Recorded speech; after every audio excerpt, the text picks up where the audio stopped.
All right, I'm going to do something a little different here before I get into this game that I'm interested in. I want to explain some things.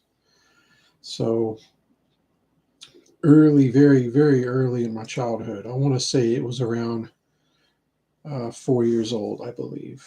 Um, I recall it was either a game or some kind of computer program that had boolean schematics on it. And I remember being fascinated by it at a very, very young age. I'm pretty sure I was about 4 years old because I believe I came across it on a Texas Instruments computer. This is one of those computers that ran BASIC, an operating system that you had to basically. Um, there were games for it. You had a cassette tape. I guess I can pull that up.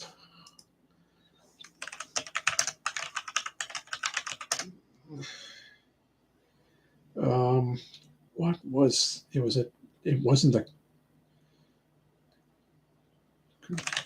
computer. Um, this should be a TI-99. This should be it.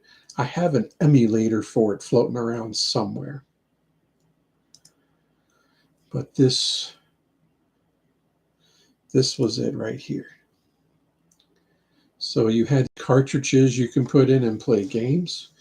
There was an external floppy drive that was the 5 1/4 floppy, an actual like floppy disk, not the 3.5 inch hard disk floppy disk that had the disk inside that spun. This thing also used cassette tape.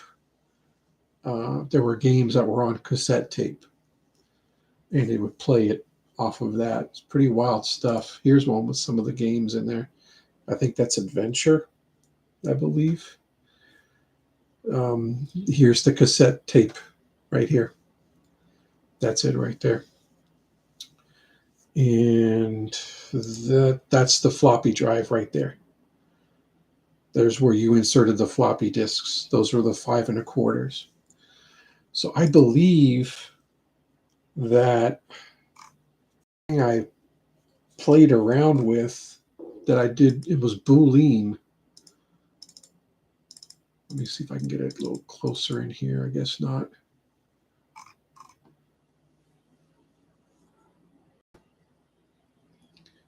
There's maybe a few games in there, but it looks like there's some other stuff. I'm trying to see if I can get close. Really? Can we zoom in?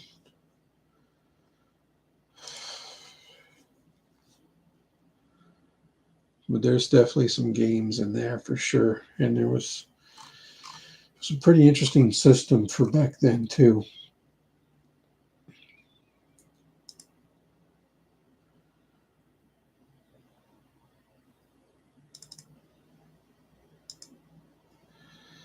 It's because the images are. It's not letting me zoom. I'm sure there's a way for me to zoom in on it.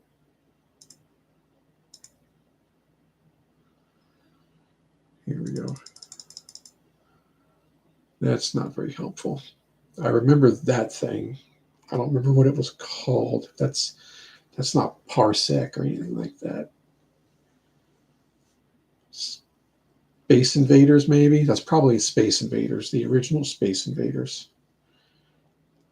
No, there was that TI Invaders. It's TI Invaders is what it is. So anyway, I wasn't really mainly wanting to talk about the instruments so much as that particular either game or some kind of a program thing.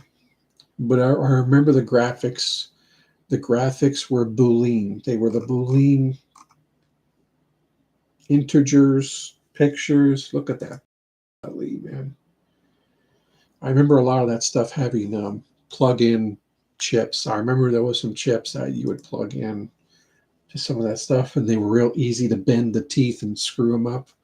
Of course, I was a kid, but I remember some of that stuff. It's pretty wild. But and,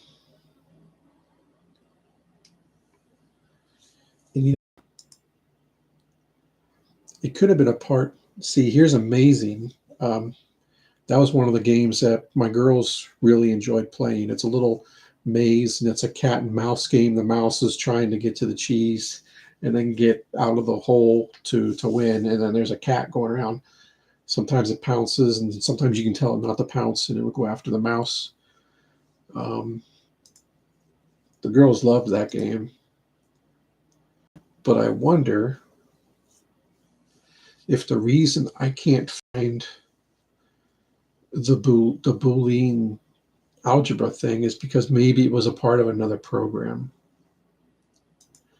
That actually would make more sense. See, there's some of the tapes. One of the tapes I remembered was, wow, see, Parsec, Adventure, amazing.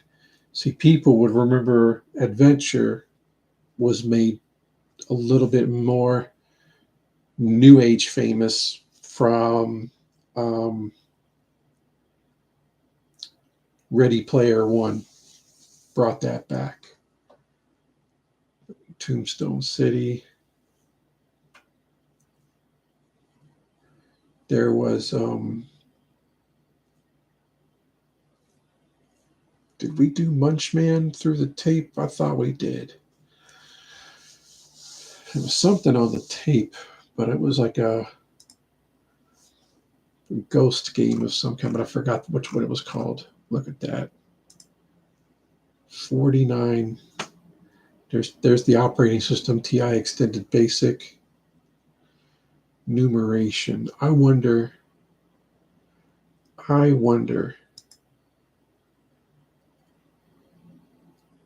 if that Boolean stuff is in that. Because look at this stuff. This is all math right here. I remember Car Wars.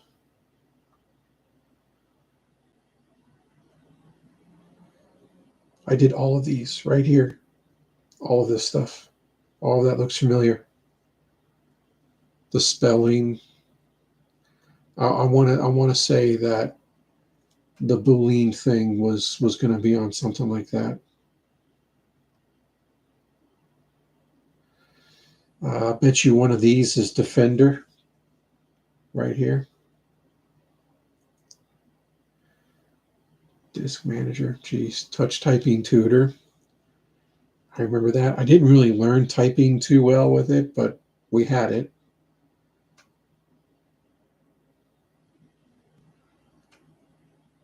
Wow. Hump the Wampus. There's Adventure again. Car Wars, Star Trek. I remember playing Star Trek on that.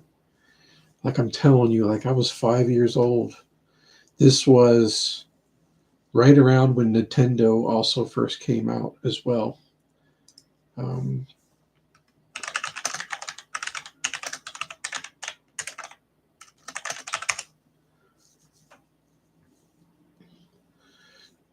First released in Japan, July 1983, and it probably was 1985 for us. 1985, I would have been like 7 years. The end of 1984, I turned 7. So 1985, I would have already been 7 years old at the time, and we were living in California. So, needless to say, I know this is a trip down memory lane for some of this stuff. But now that I'm thinking about it, I could not find this Boolean thing because it wasn't a standalone program. I bet you it was in this stuff right here. So if I just look up that and get the ROMs for them and put them into my emulator, I bet you I'll find it. So maybe that'll be a video for another day because I'm just starting to figure some of this stuff out. So I'm bringing this up because There is a game I found on Steam that kind of goes over this stuff in a way. I remember all of these symbols, all of these, all of this stuff right here was in some form of a game of some kind from way back in the TI 99 days. So I need to maybe save some of this stuff.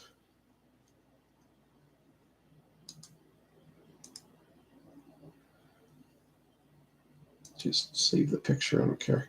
I want to look into some of, because a lot of this stuff looks very familiar. Not all of it, but most of it. And I want to say if I can find this stuff and find the ROM for it, I bet you I'll find that boolean thing. So anyways, boolean algebra is a form of it's like a digital math of some kind where it's ones and zeros, it's on off. It's what played an integral part in computer and arithmetic type stuff. It's not like the end all be all, but it's played a role, played an important role in this stuff. And again, it's something that brings me way back. Stuff like this. I'm telling you, once I find it, I'm going to do a fucking video and I'm going to show it. I'm going to be like, see, and I'm going to find out when that thing came out. And I put money on it. It's going to be around when I was 4 or 5 years old. So you're talking 1981, 82 time frame.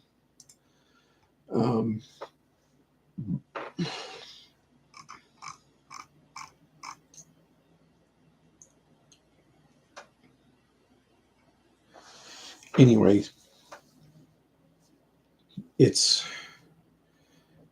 to me, it's very interesting stuff. It really is. And there's this little game right here that kind of it shows kind of how this stuff works. But I think I can explain it actually in a better way. To me, it's just like filters. So if you have a board with cutouts, so you have like a star shape, square, triangle, circle, and you have all those shapes, the way that it would filter, you can maybe like you block off certain holes to where you only want the star to come through. And maybe you have, and that's just one of these. Okay, that could be just one of these things right here. That could be like, just like this guy right here or something. So that only the star shapes go through the star hole and all the other holes are blocked off because you only want the stars. And then you can even add, let's say, another variable and say, I only want the stars that are, maybe you have two different size stars. You have a larger star and a smaller, maybe that might not be that might be good because the small stars can fit in the large holes. The large ones can't fit in the small ones. Try to think if this thing does color coding. So it does numbers 1, 2, and 3, and then it does orange, green, and purple. Now I can sit here and say, okay, I click on all the threes. Okay, there's all the threes. Now I'm clicking on all the greens. Boom. 2 and green. Whoops. Okay, so that was the only one. Green or 2. There could be this or that. And this one. Purple and not 2. So boom and boom. Okay, 3 and not purple. So 3, 3.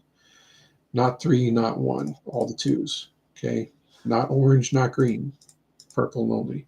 Not 1, not green.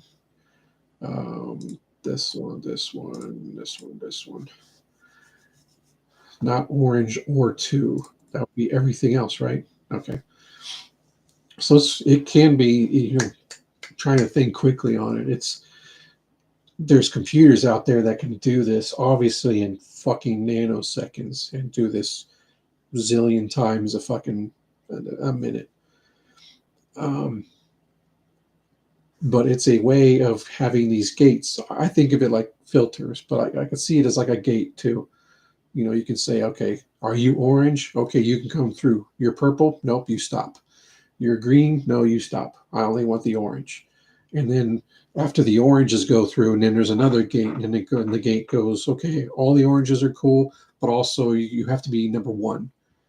So the number one goes through, and then, oh, you're number two, you stop. Number three, no, you stop.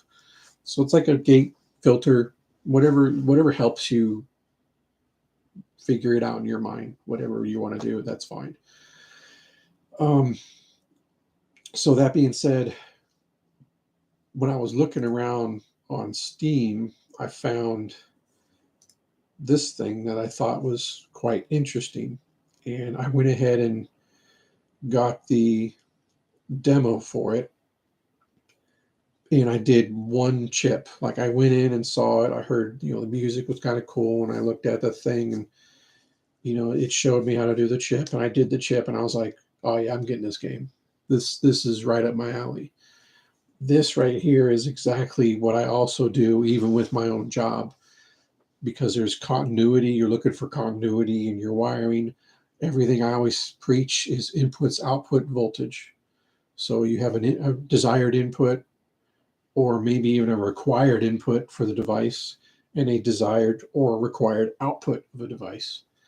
And obviously, if the device isn't even turned on, it won't even allow electrons to flow. It won't even process the information. So this also goes right to the heart of something that I do even in my job. Um, so it's not necessarily my job. This isn't like what I do, but this is a good gamified representation of things that I do. And it's something for me at my core of something that I've always loved and gravitated towards throughout my life. So it's just wild to kind of see all these things and figure some of this stuff out, remembering stuff from my childhood. I remember this game or whatever it was I was doing on the Texas Instruments TI-99. Maybe it wasn't a game, maybe it was something else, but I remember a hallway, and I remember having to do the continuity and figure out the gates and the boolean stuff. And I remember it being boolean, but I thought the game was called boolean, but I don't think that's what the game was, because I haven't found it. It was just an arithmetic arithmetic um, mathematical way of doing things called boolean algebra that I was doing at like 4 years old. And as I got older, it was around fourth grade, I believe, I was doing sixth grade math for fun. I was literally had a math book that I just enjoyed doing the equations on. And I was in fourth grade. We were in Newark, California at the time. And, I didn't have to do that stuff. It wasn't homework. It wasn't anything. I just enjoyed doing it. And so I've always been a math guy. I've always loved numbers. I've always been, for a long time fascinated with like the stock market and whatnot, and patterns, figuring out patterns. And yeah, it was interesting to see me kind of fall into the cable business, being a technician, but fighting for years to keep going up in level to where I am at now. I maybe at some point in the near future I'll become an engineer. So this is going to be kind of one of those things where I'm just kind of like sharing stuff from past experiences that everything kind of just comes together, and it's like, see, this to me it just makes sense, and I think it's pretty wild, and it's just something kind of cool to share. And looking around at some of these games, and I'm always looking for deals, and I just came across this one that I was just like, this looks really good. This wasn't on sale, but it was cheap, and it looked pretty cool. So I think this is something I just wanted to kind of share and do a video about, share some of the gameplay, because I think it's pretty cool. And it's a rather simple game, really.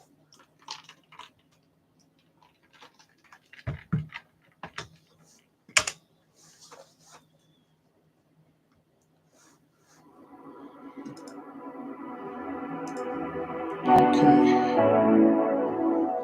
So I'm not too worried about the sound.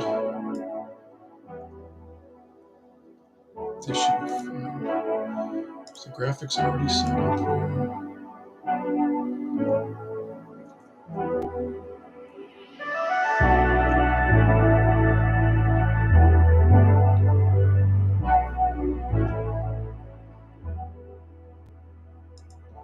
think this should be fine. Why is it saying continue? Does it continue from the demo?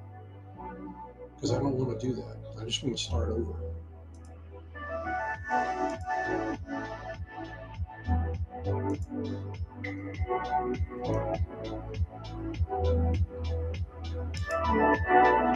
There we go.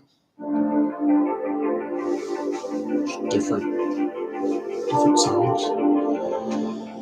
So like I said, all I did in the demo was I went in, there's a problem, you need to make a chip to replace the damaged chip, and you make the one chip.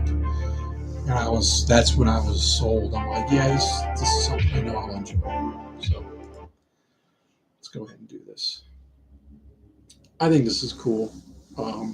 It's very, very simple, basic kind of engineering and chip design. And I think this is the type of game that if you play it and you truly enjoy it, I absolutely think you should actually take the next step of saying, hey, maybe this is something I can do for like a type of job.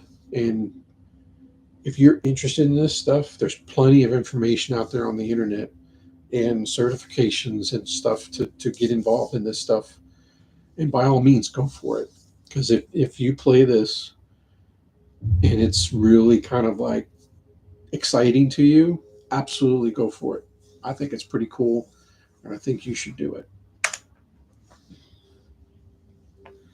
This isn't this isn't a chip certification, but it just at least shows you kind of what's involved at a basic gamified level that I think is really cool if you're a young person and you see this and you kind of think this is fun, then yes. So as you can see, we're in the middle of some kind of a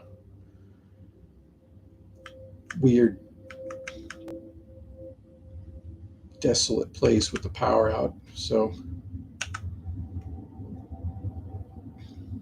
all right, got all these error codes, right? Most people look at this shit and they go, fuck, man, this thing's screwed. What do you do? So,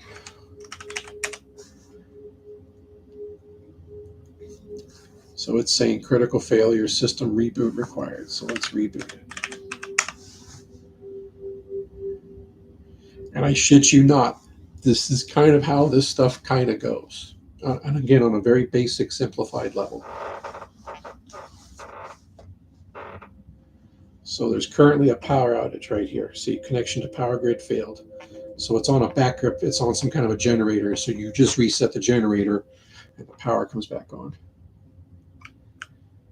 What the hell? Am I floating around? All right, so the next thing I need to do is go over here. What do we got here? Door failed. There's no network connection, probably because your routers and your shit's offline. So again, you can just type in something like help if you need, and it's the same basic commands.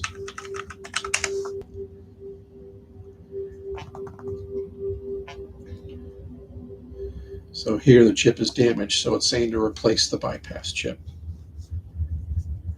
Now I went ahead and sent the requirements to your workstation for you.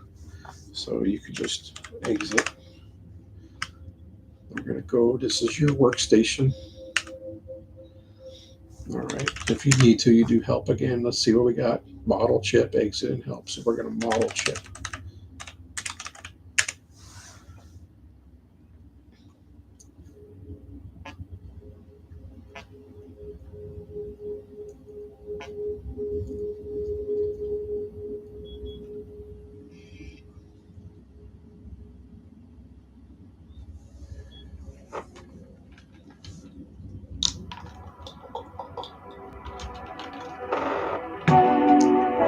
So this is kind of a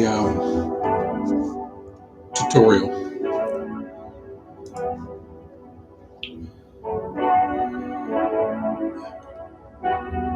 So you can think of this, again, this is like a die chip. This is just a basic chip. You can also think of it like a board. And let's say this is your,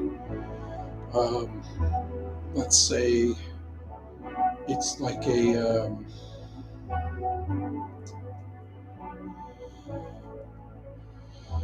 trying to think of, let's say this is like a USB port right here. This is like, you can do a USB port, and then your output is HDMI. So this is just a simple, like a USB reader, and you're trying to read video, and the output is HDMI. Now, of course, this wouldn't be this simple. You'd have more integrated parts in it. You'd have a chip that has to convert the video signal to something the TV would understand. I can go on and on and on about all this shit, but this is about as basic as it gets down to. I guess we should let you read this shit. This is the die of all the blocks. This is the input, and this is the output. This die needs to fulfill a simple task, outputting what it receives of the input. So this is like a bridge, a simple bridge.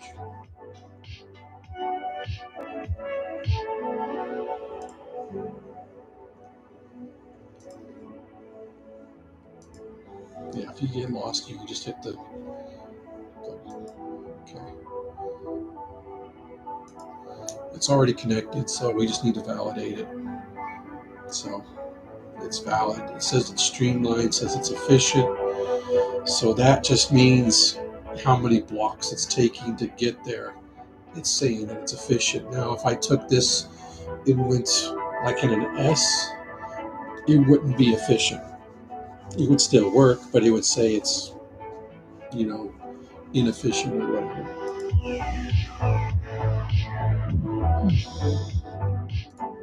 Okay, here's a control chip, and this is exactly what I'm talking about. This one's inefficient because it snakes through. Now your red, this is your ones and zeros, this is your digital, so red is 1, blue is 0. And then the gray is neutral, that's basically off.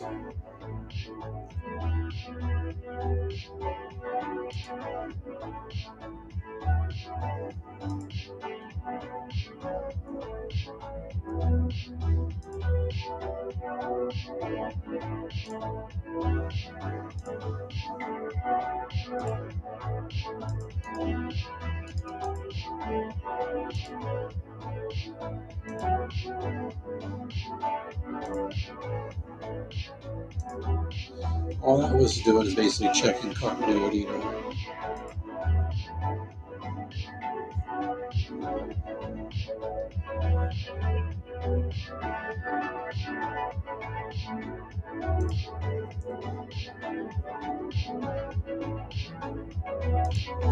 Let's go back to this one again.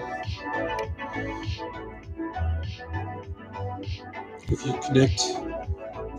you connect these two, it'll cause a short circuit. So that's where the chip won't understand what's going on because it's muddy in the waters. You're going to have the red flow state going to the blue side and the blue flow state going to the red side.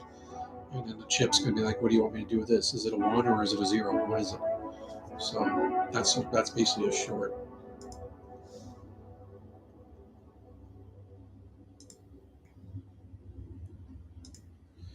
So before there, that used to be there. Did you see how it's muddy in the water there? So there's your short circuit. So for some reason it didn't have it there. So you have to do that to validate it.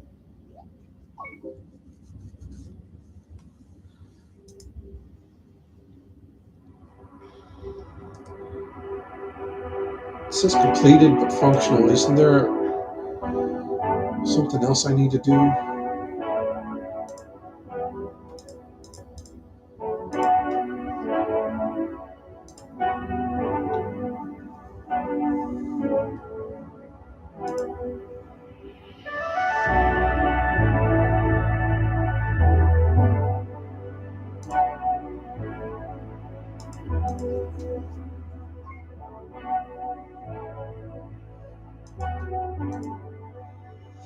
Not so sure about that one for some reason.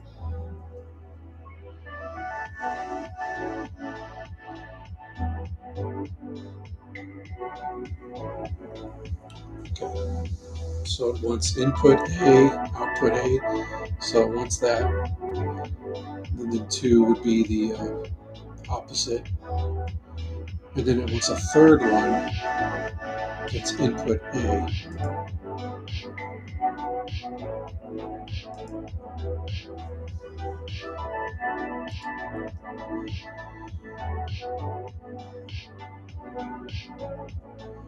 So I don't understand.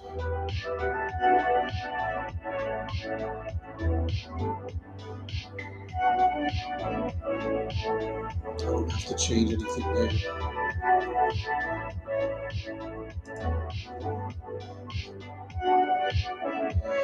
It didn't reset my stuff. That's why I'm having trouble with this, because I'm not having to build it. This is the one I built from the demo.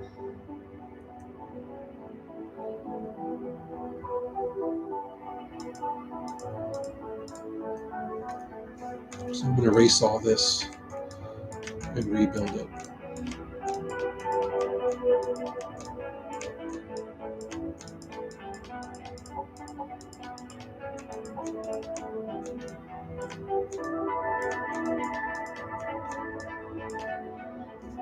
Okay. So we want input A to output A, which is down here. You're connecting this to this. Obviously, if you connect these like this, you cannot take this guy and do that. You're going to end up with the same output. And you're muddying the waters at this point. This isn't going to work. So for continuity's sake, you need everything separate. The way you separate it is by building levels.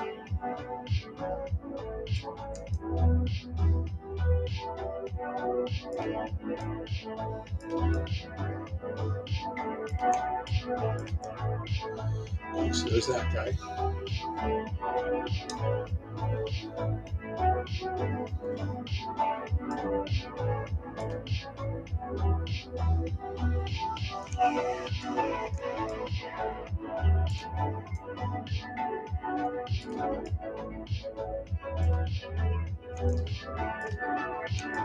Let's do this.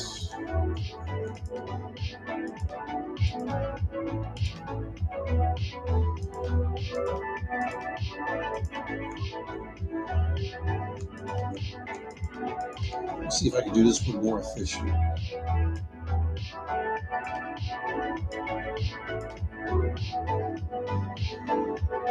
I have to move that one. Okay.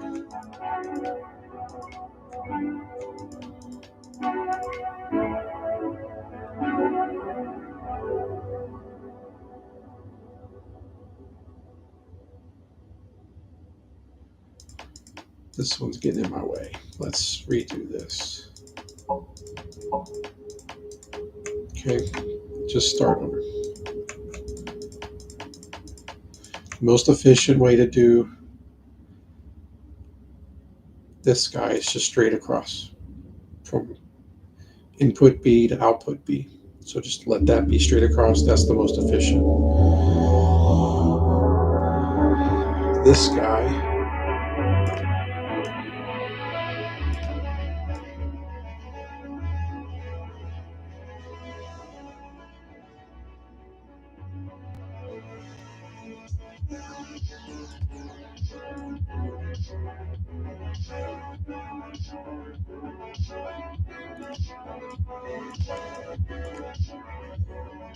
do that.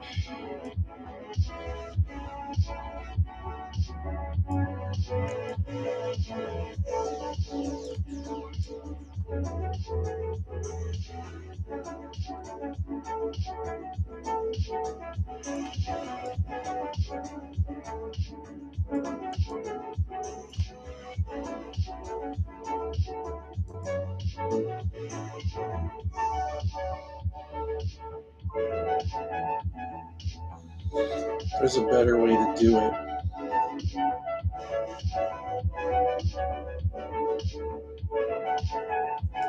Well, let me just go ahead and move on. You see how it's yellow? It's satisfactory. This one's functional, but I don't know what the problem is.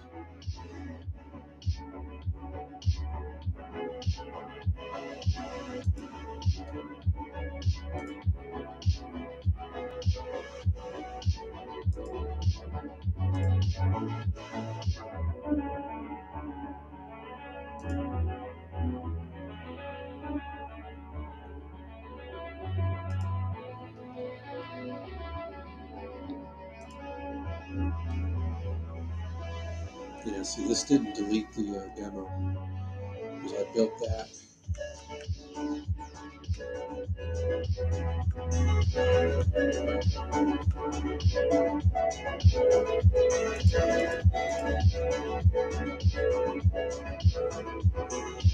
That was the most efficient route I can do. As you can see how I just started as you couldn't go straight through because you would short circuit there. You couldn't lift up in these areas because you would short circuit. Anything within a four block hollow would not work because you're in one of those sectors that's touching another sector. So you need it to where you're in the middle of a 9 block.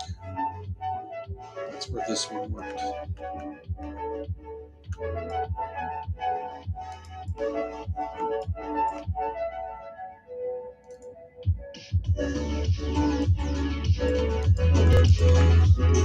Obviously, I haven't played this game much, and I'm not sure how to use it.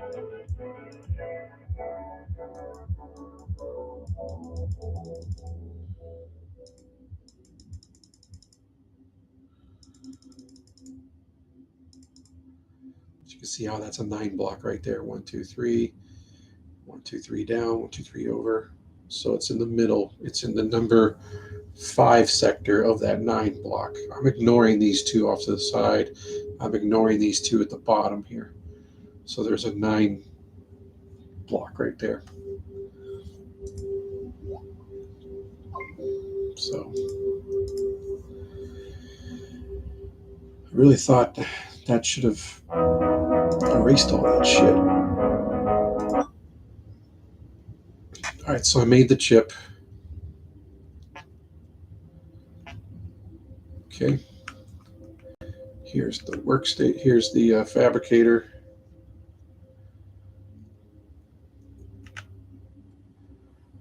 Materials offline. They misspell this. It's material banks unavailable. Buffered materials available for limited operations only. Partially operational. Receive data specifications. Ready to start the fabrication process. So if you need to, you just hit help to understand what you need to do. You can just type in fabricate.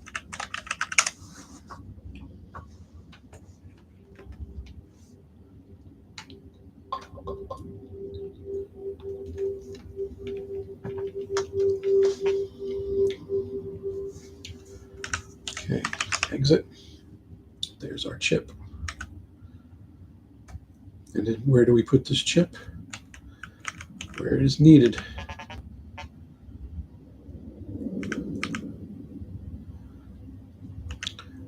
Bypass chip replaced. Reboot required. Reboot.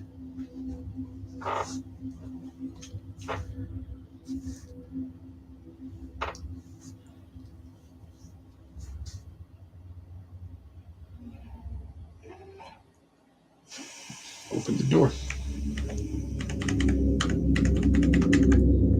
I guess I can turn up the sound a little bit. And that's about all I've done in the game. So now I don't know. All right, so what's next? Still have a connection lost. Damage likely. Arithmetic operation error. General error. What are we looking for here? Status.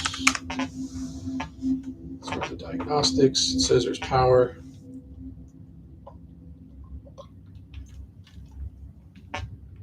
Wants to replace the 8-bit chip.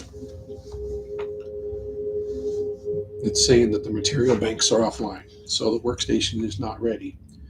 So we're just kind of following our protocol. It's telling us what's going on, telling us what to do. So what's the next thing? Bring materials back online to continue. So let's go fix the materials. It's going to be, that's the fabricator. This is the materials right here. Not invertible. So what does that mean? Let's ask for a status. The inverter chip is damaged. So we need to replace the inverter chip. So the schematics for it have been sent to the workstation. So you go to the workstation. And again, if you're not sure of the commands, you just type this for a model chip.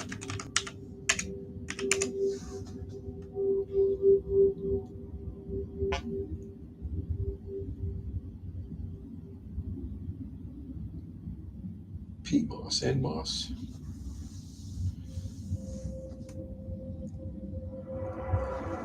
All right. So now we're working on the inverter chip. That was the first one we made. If you want to go back and fix anything, now we're working on the inverter chip. Okay. You can only do one state at a time. This is essentially making a transistor. I guess I need to turn this down.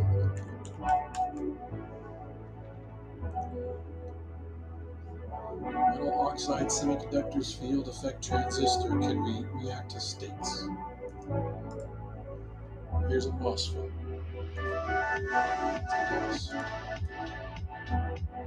The gates and the channel. This is your filter. This is your gate.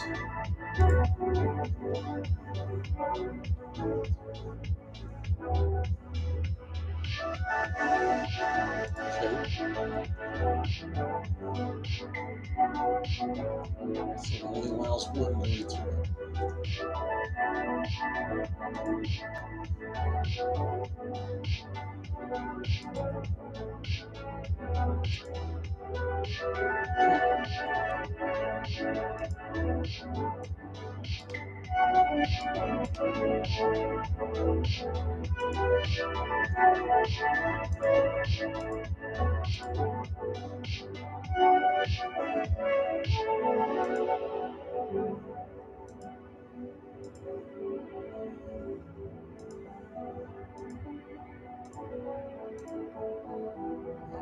So this guy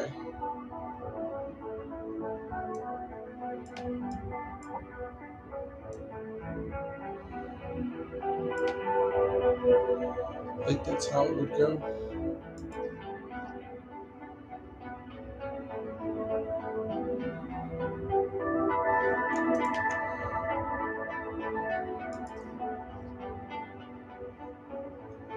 It's not outputting, so I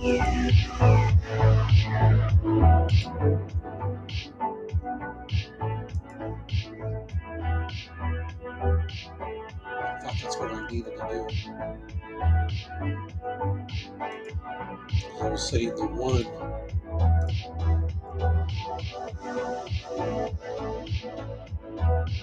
Okay. That one both sides, but only the top needs to be connected.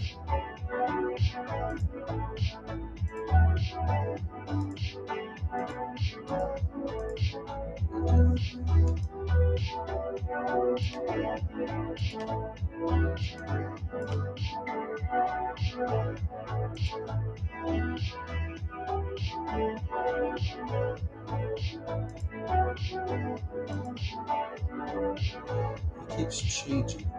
Wouldn't it be if I change it, then it's... What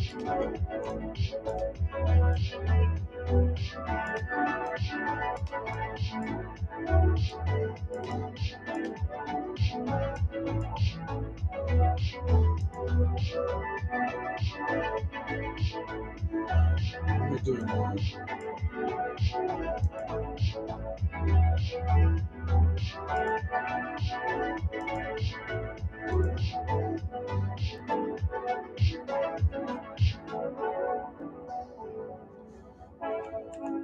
As much as I love the music, I actually need to kind of turn down for a minute. Am I overthinking this for some weird reason? This is a very basic transistor setup. There's your channel, there's the gate. Only one side needs to be connected there. Both sides of the channel need to be connected, which I do have. Zero state, that's active, which is what I did.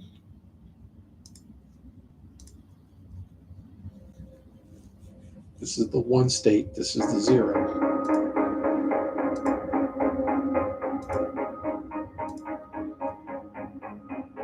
So if it's like this, nothing passes. But if it's like this, it should pass.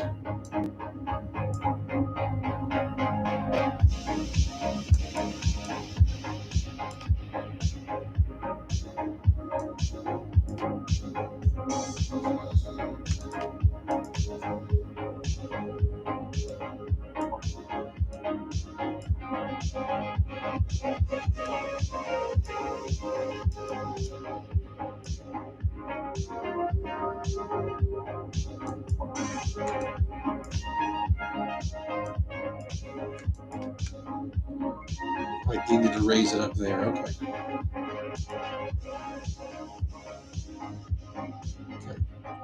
So what I was missing, I had it right, but I needed to raise up I needed to connect to my top gate.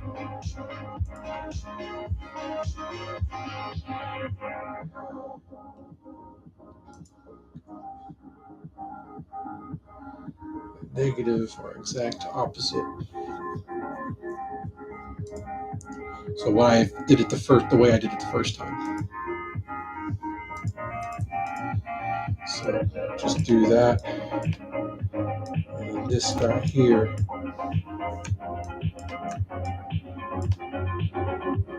Did I go too high?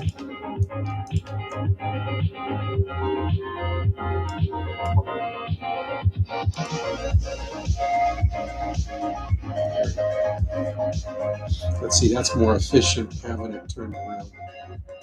The other way was weird.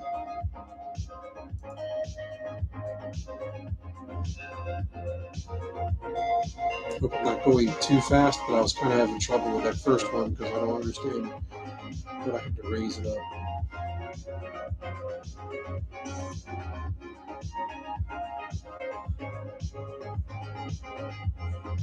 Two gates share the same channel. I do enjoy the music, but I'm trying to explain some stuff and learn as I go too.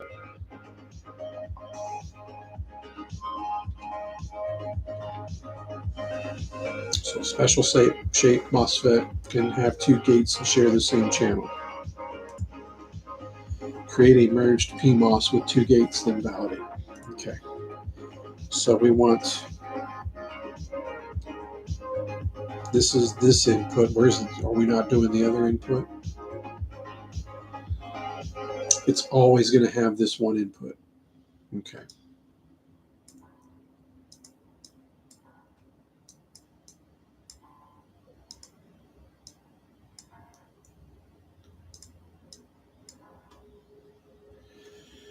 What am I doing wrong?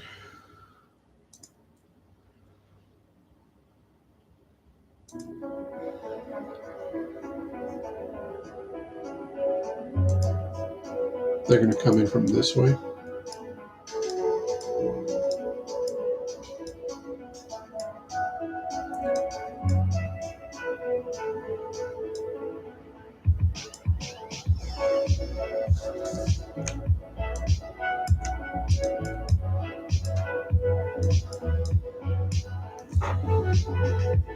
Why is it not working?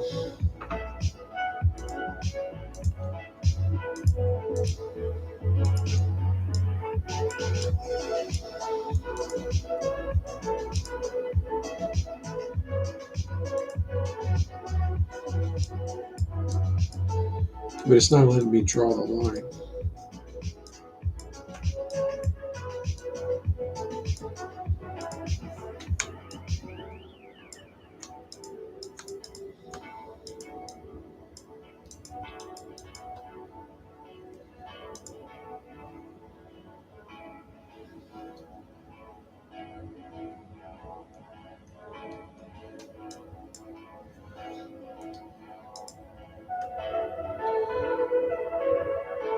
Okay.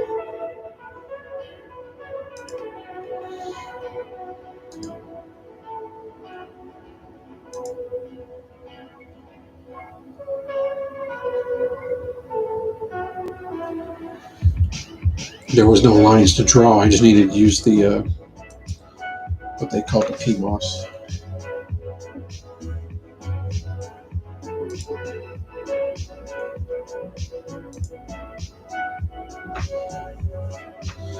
Most of the time a schematic is available. The chip button on top here provides optional steps to build the chip for each level. Use the schematic or not to build an inverter, then validate. So I know an inverter is basically taking DC and creating AC. I don't know if it's really getting into that, but you're going to basically have an input going in, and then you're going to have alternating input going out. So that's just a straight input.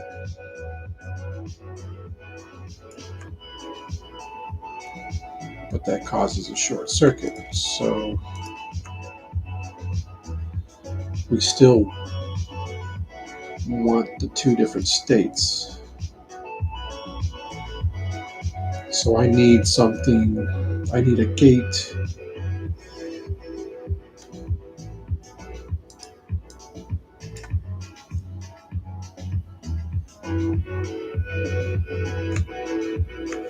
Can I put the gate up here? Or does it have to be down here?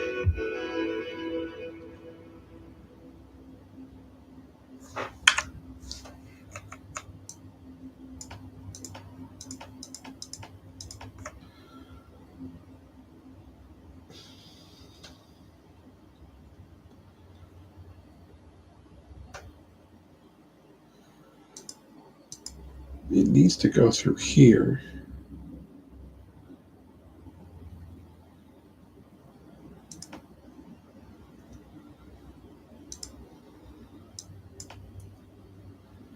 I don't think we're going to need this one, are we?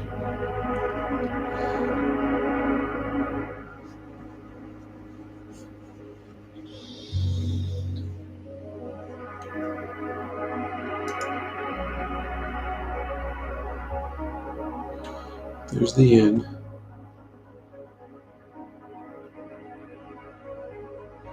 Where's the 0 coming from?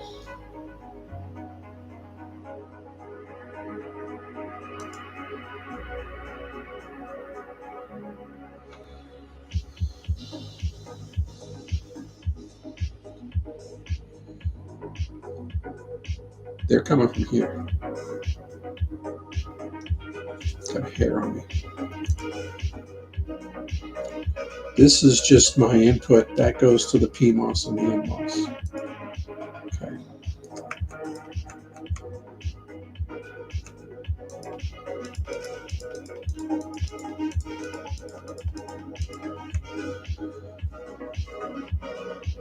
So we need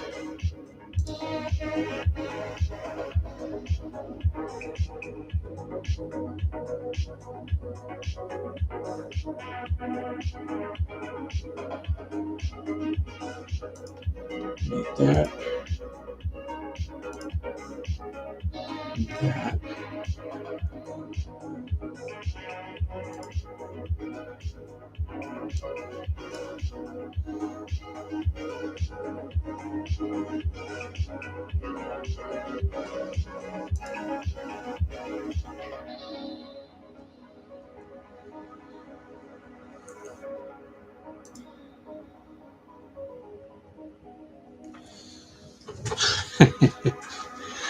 I'm overthinking this, aren't I? This is a very simple schematic.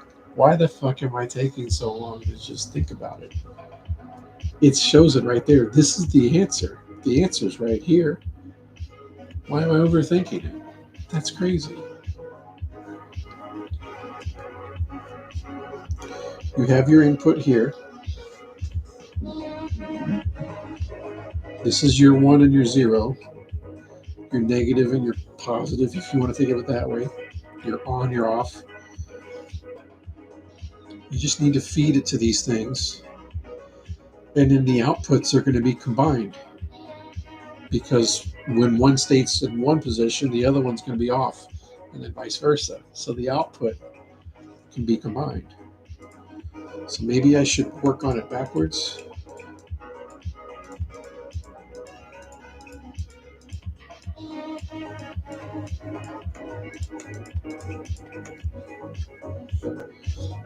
There's your output.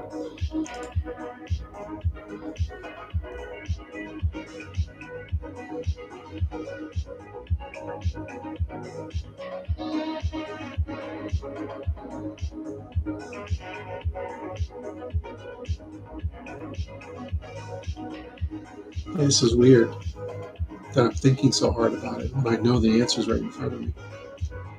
That's strange.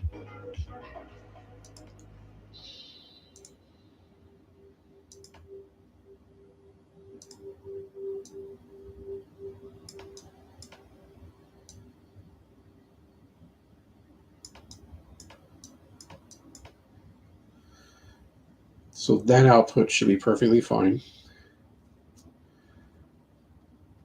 You need the blue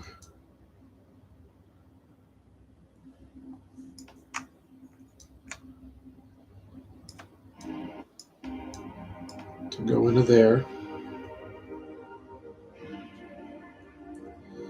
And you also need the blue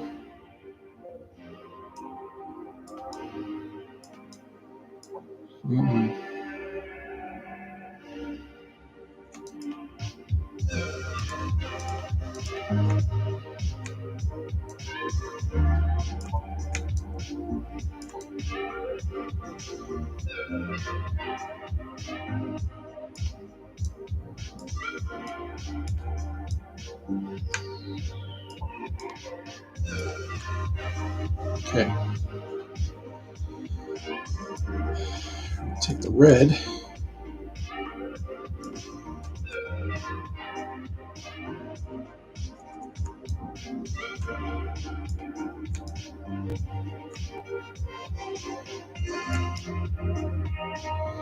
Oh, I see it. I'm off.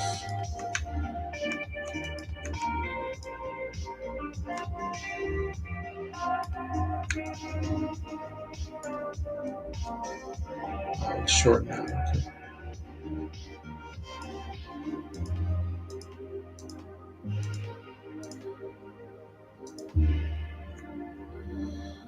Um,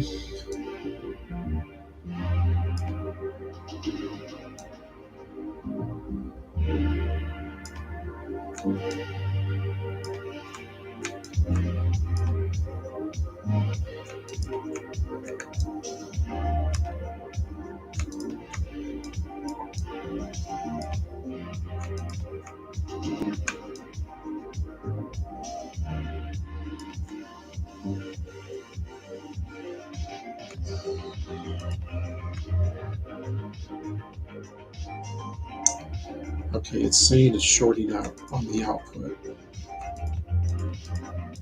I thought their different states would change.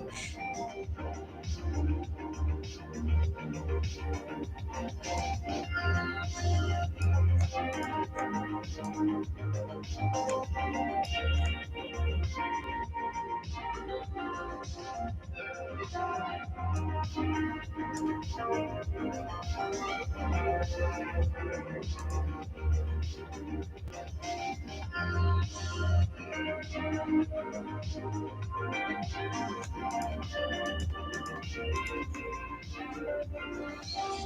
it because the red is not stopping it?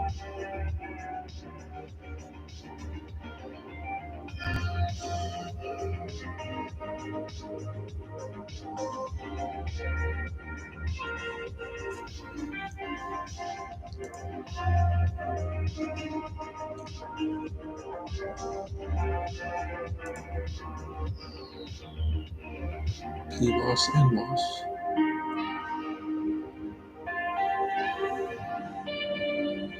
What am I missing?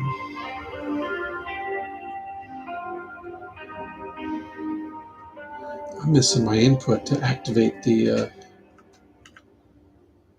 things.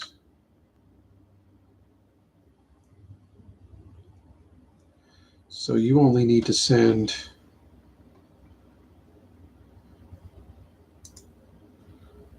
I don't need those on the inputs.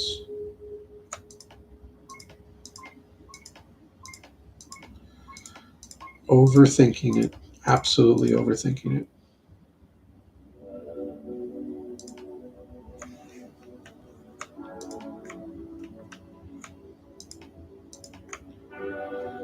That's the correct. So these guys go to the gate, and then this guy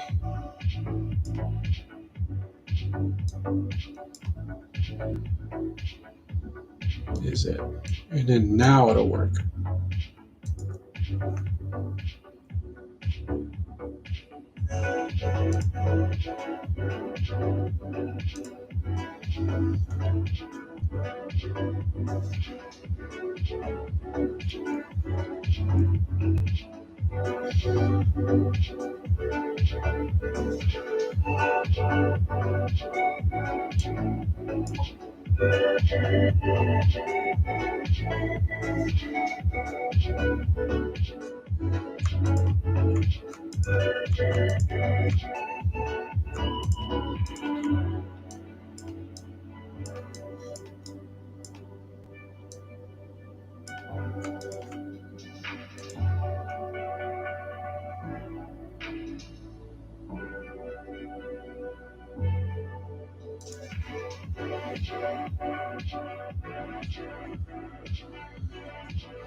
Why is that not correct?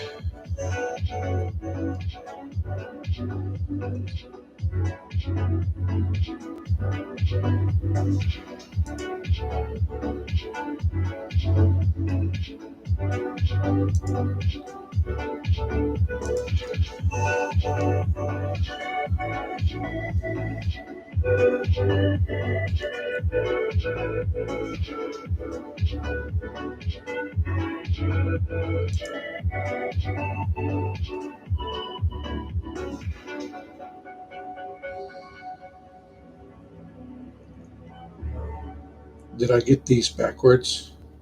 I don't think so. The PMOS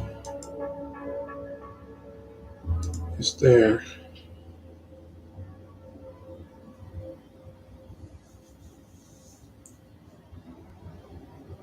Yeah. That's the blue one where the red's the gate, and this is the red one where the blue is the gate. What am I missing?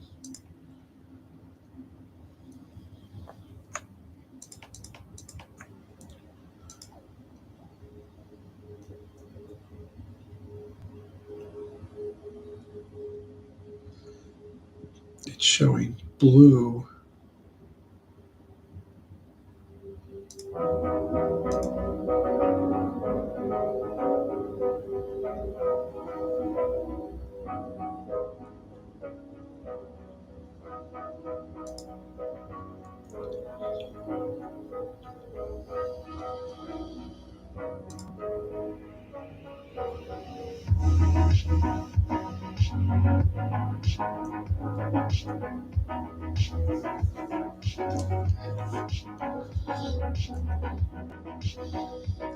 Do you ever have an answer to staring you right in the face, but you just can't, you're just too blind to see it?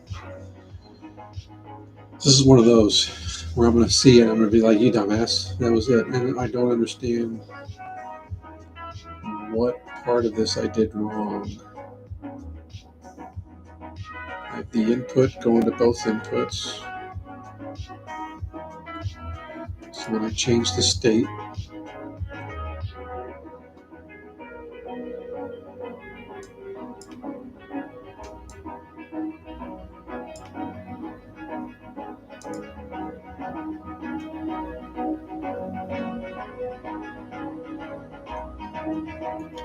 it's saying that the input, oh, I have to reverse them.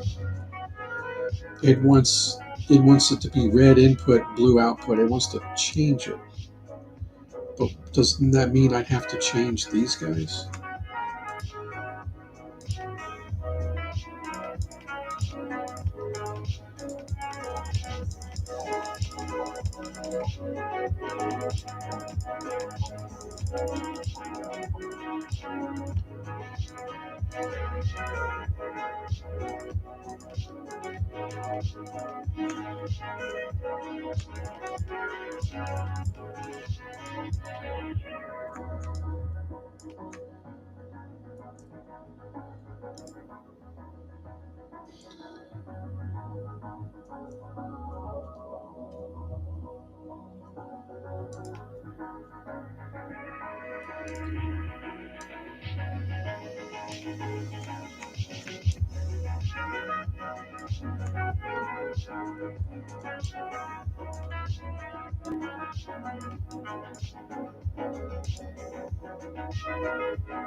This doesn't seem right.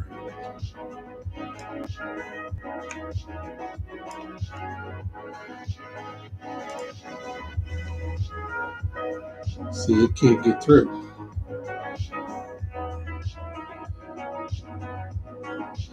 It wants you to go in with red and go out with blue.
That's what I've already done.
It's the same one I've been doing.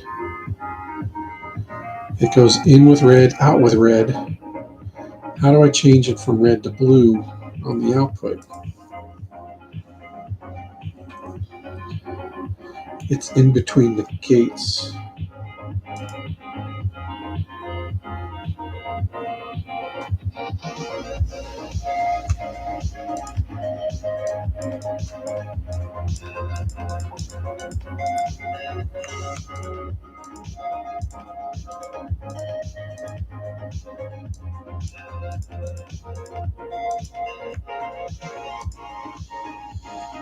If you do that, that's wrong.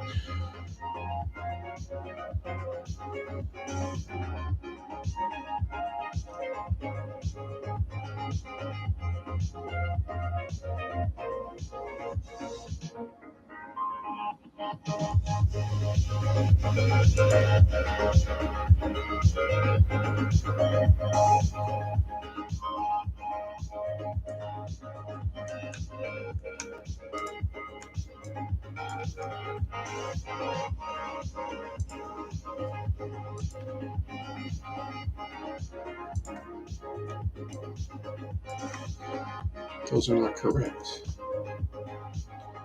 Neither way would work.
See, it short circuits.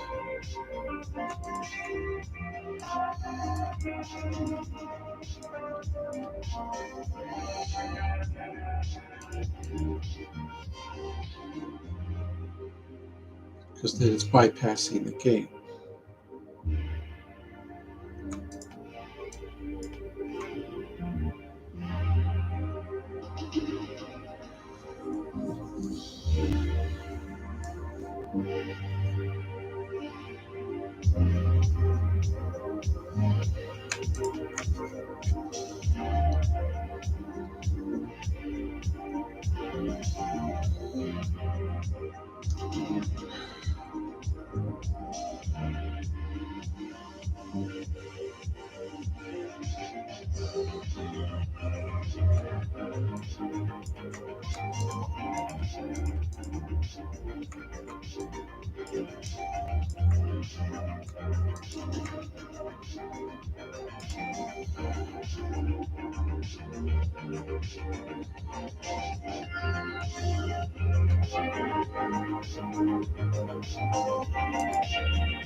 Why am I having such trouble with this?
You gotta follow the schematic, asshole. There's your red state on the input, the flow through. There's your off state, your zero, your blue on the input. Just follow the schematic. So I hope this is a lesson for anybody that this stuff is very simple if you just follow the fucking instructions. So check this out. We're going to follow this step by step because this was really not that hard, and I don't know why I was overthinking it. This is because of my vast years of knowledge of all this stuff that I think I know what I'm doing, and I just fucking skip steps and just go ahead like I know what I'm fucking doing. Just follow the steps. So let's start off with 1. Here's 1 right here, okay? We are going to the input of the PMOS, okay?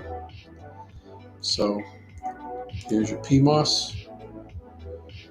We need to go here. We're going to go here.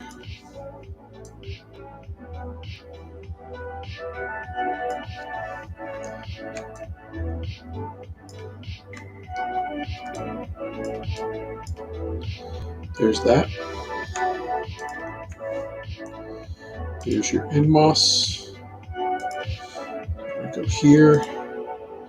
We follow the schematic. So what we did is we just did this. 1 to the input. That's all we did. 1 to the input of the PMOS. That's all we've done. This is the PMOS right here. 1 down input. Okay. This is the NMOS. We're going to go down to that guy. We actually need to back it up.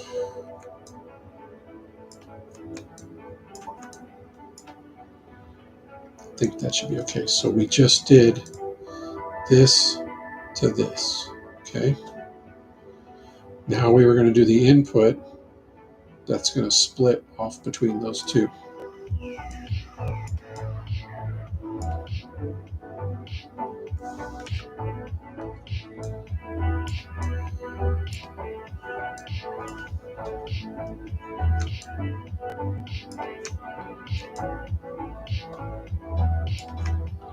Okay.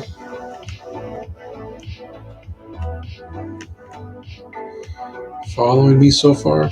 We've done 1 to input PMOS, 0 to input of NMOS. This is our input, like our voltage, our main input split between the gates of the PMOS and the NMOS. These are the gates, okay? So now we are going to take the output of the PMOS and the output of the NMOS and combine it to go to here.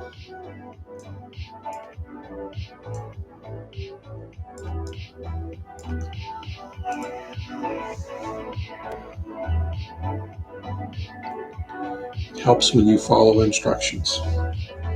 It's complex because I used too many blocks. I can make it more efficient, but I kind of have to go to the bathroom, so we'll be right back.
So yeah, I don't know if my brain was just fried because I needed to use the restroom and I kind of need some sugar.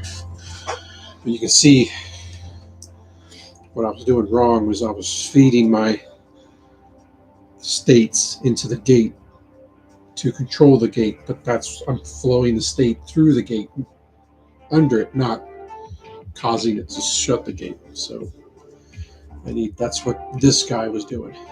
This guy was the alternating. So whatever, it's complex. It is what it is. Hopefully if anybody was watching this, they were screaming at the screen going, "You fucking idiot. You got it backwards." If you have something you're just not sure of and you're banging your head against the wall, take a breath, stop, go back to basics. Just follow the flow.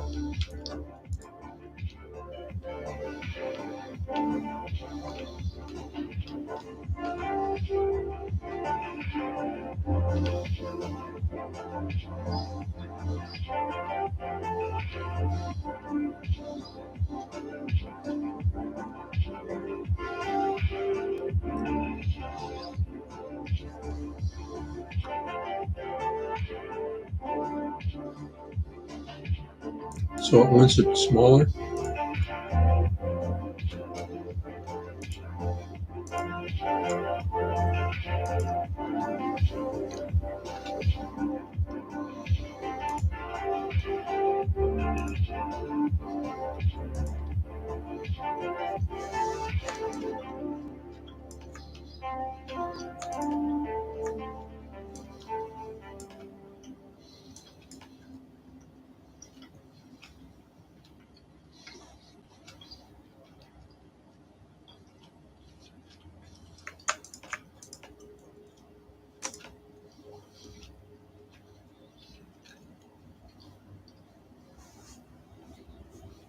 okay.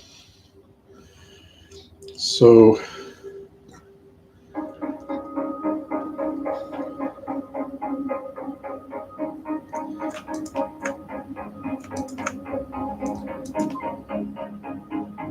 I get you.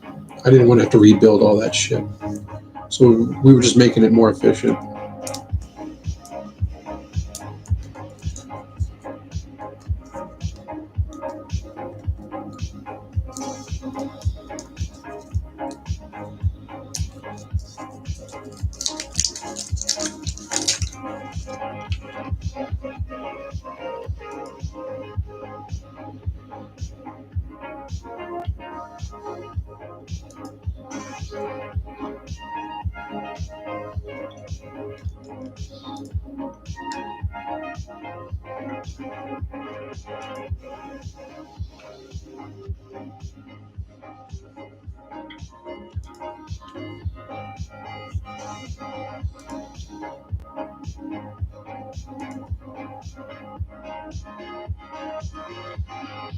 Where's the blueprint?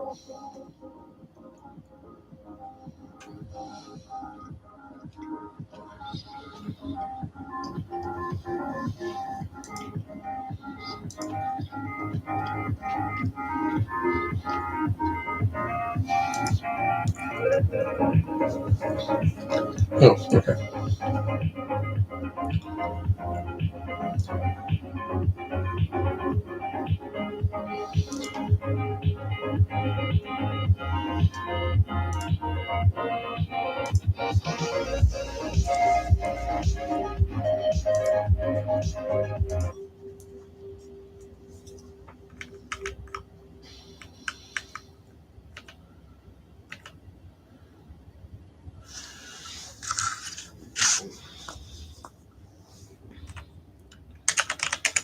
It was fabricated, right? Yeah.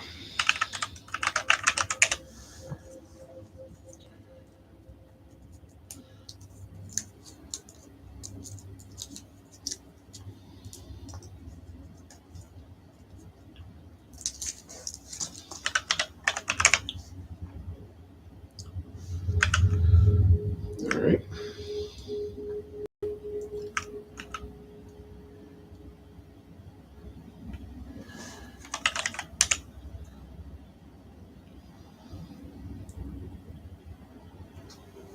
Oh, I need to. The inverter chip was for the material banks.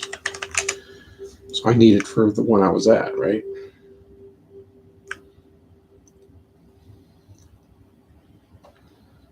There we go.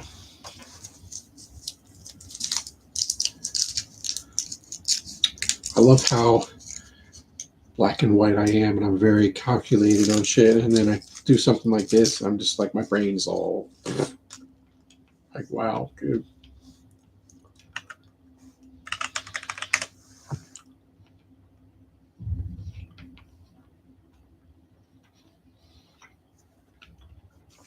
I've done this at work too, and I laugh at myself every time.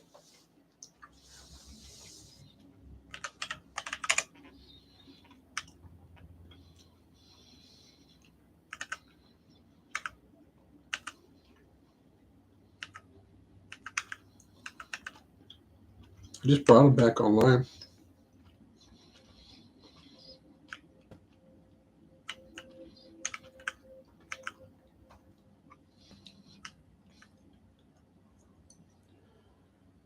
I need both.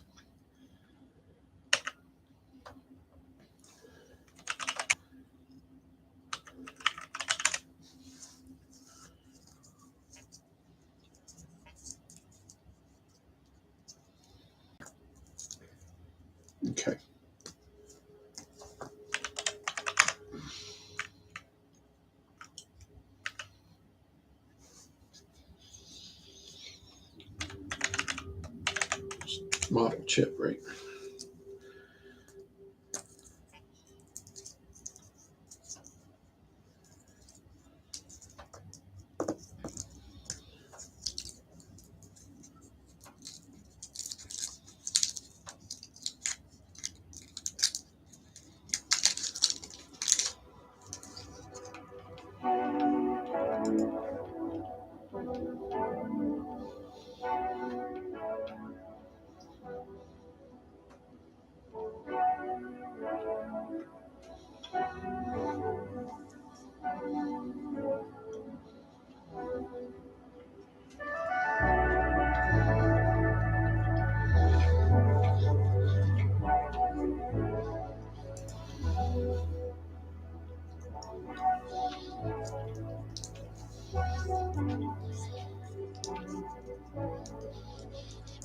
Remember, follow the schematic. Stop overthinking it. It really isn't difficult.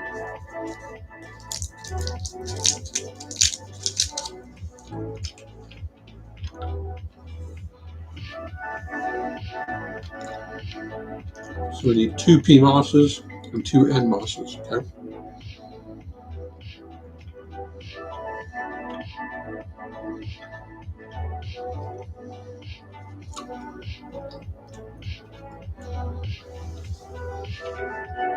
This is 0. This is going to the NMOSs.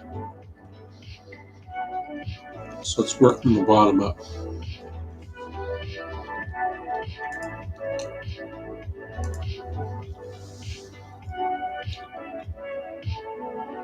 And it needs to be,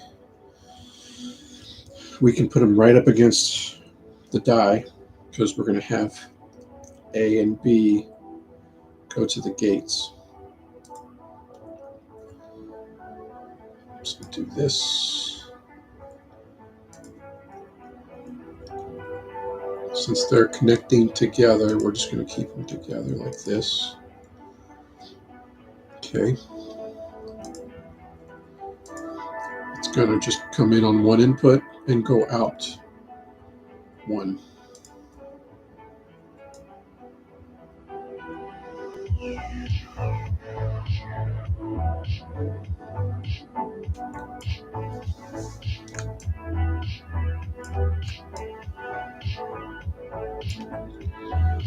Okay.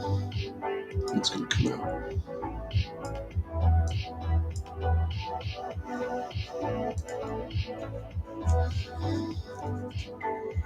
Supposedly this thing just automatically extends, right? That's what it said.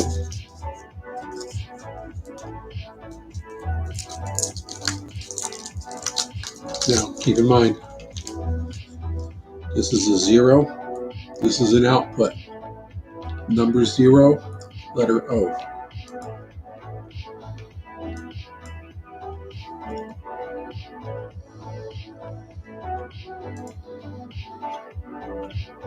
And that's the combiner.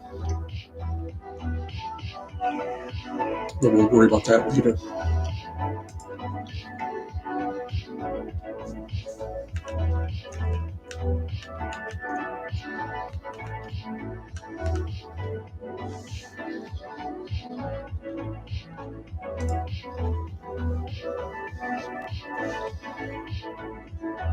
This is not a combiner. This is not a combiner. This is a combiner. The squares are combiners. So B is going to hop over A and combine with the gate of that PMOS to go to this NMOS. So for the sake of simplicity, we'll probably do A first, go to the first NMOS and the first PMOS. Okay. Problem is we're going to be out of room, so I think we need to actually move both of these over. Nah, I think we'll be fine.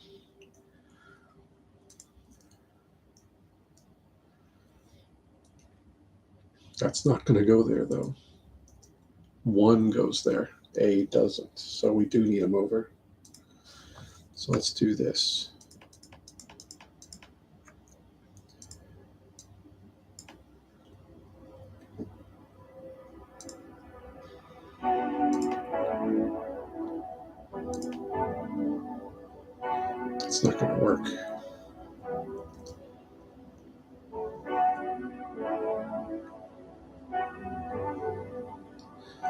We're going to need more room.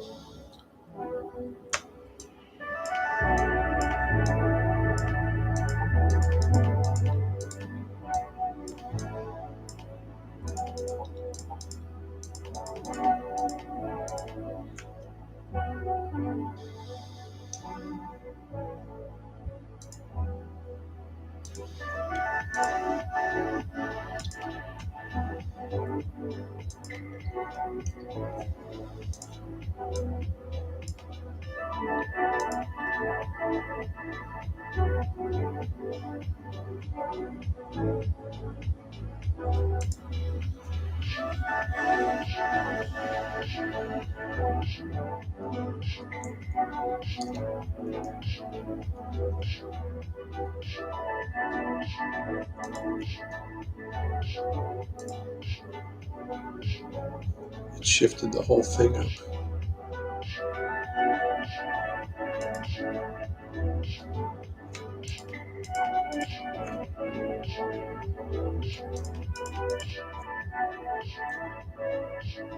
Okay.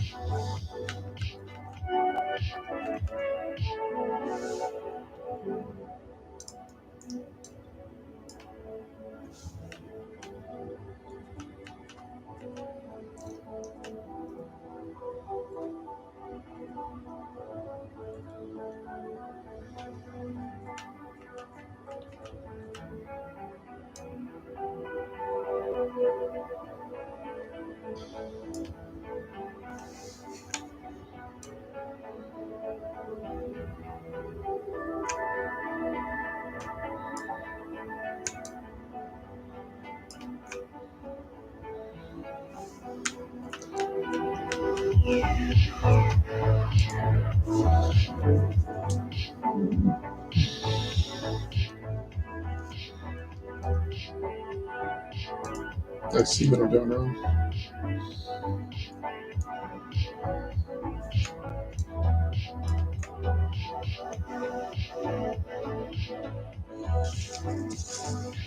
More starburst.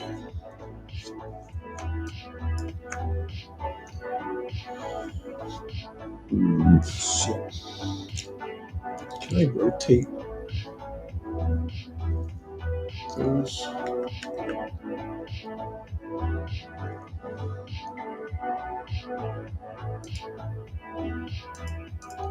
It's just the camera. What about the parts?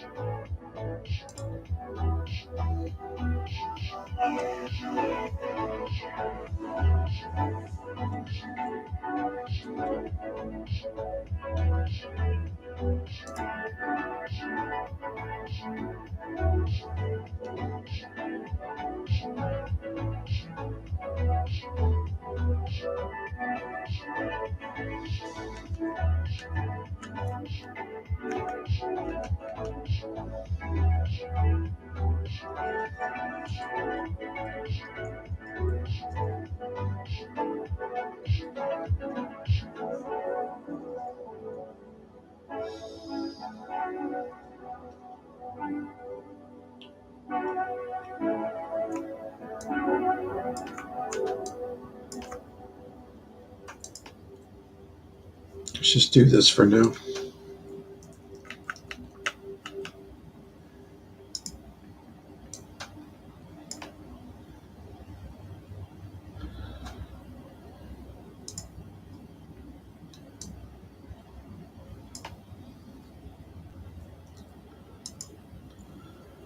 Okay, that does not need to be there. That needs to be in the... No, I do need to split it.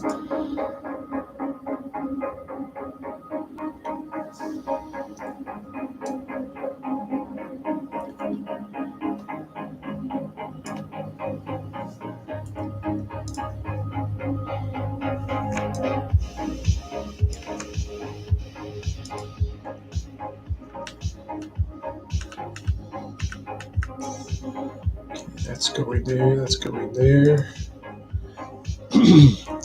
So the middle is the output of the PMOS. We're going to send that down to combined with the output of the MOS. So it's going to be here. Um,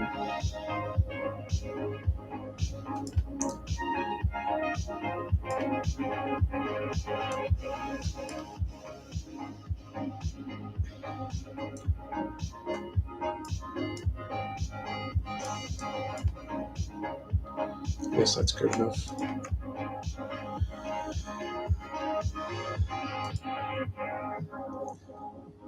Okay.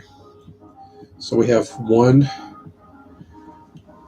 branching down to the PMOS outer banks to feed into the the intersection that's going to combine over to the output.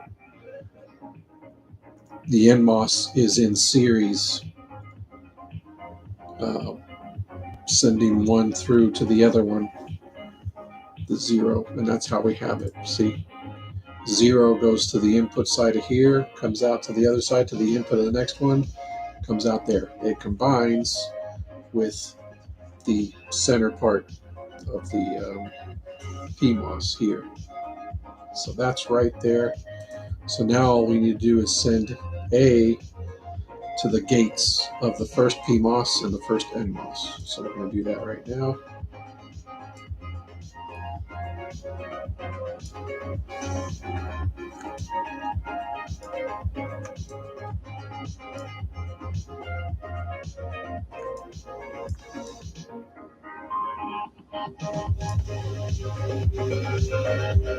Can't do that.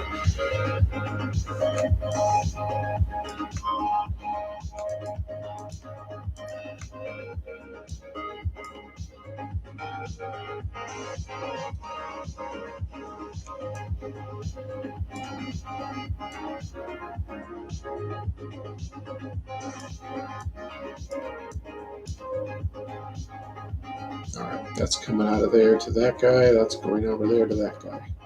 Okay. So that's that combiner. The combiner is technically kind of right here. So was where I'm sending it out. Either way, it's the same thing. Now it's showing coming in from the bottom though. I don't think it matters, but I'm going to follow the schematic. So let's just.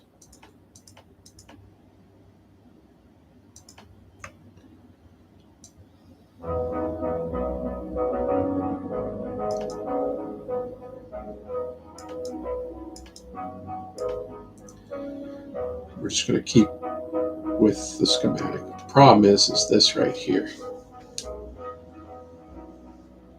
So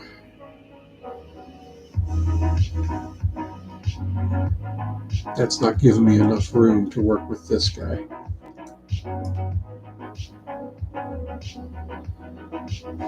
So let's fix that.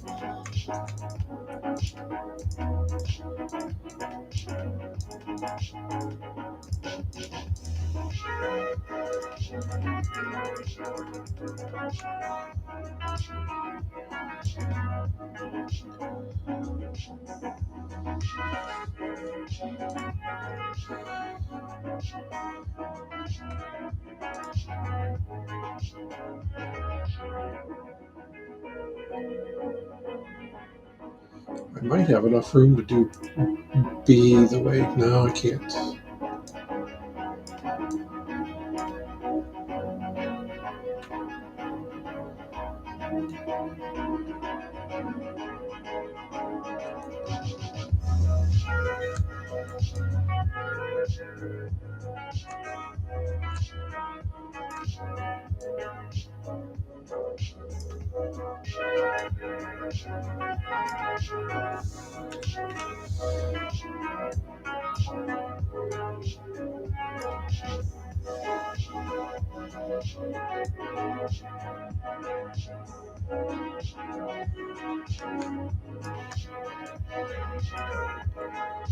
Right, that one's done.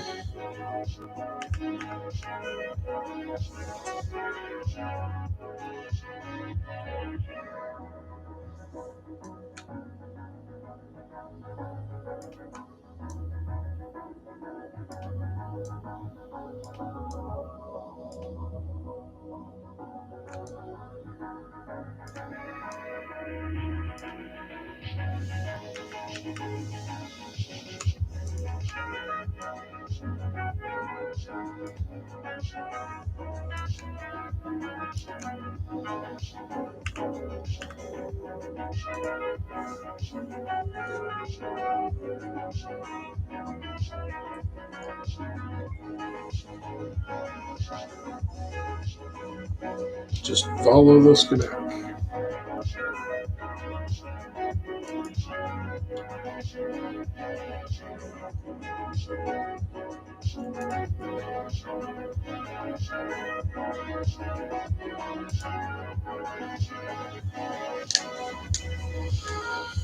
Find blueprint mode to use your NAND and NOT gates.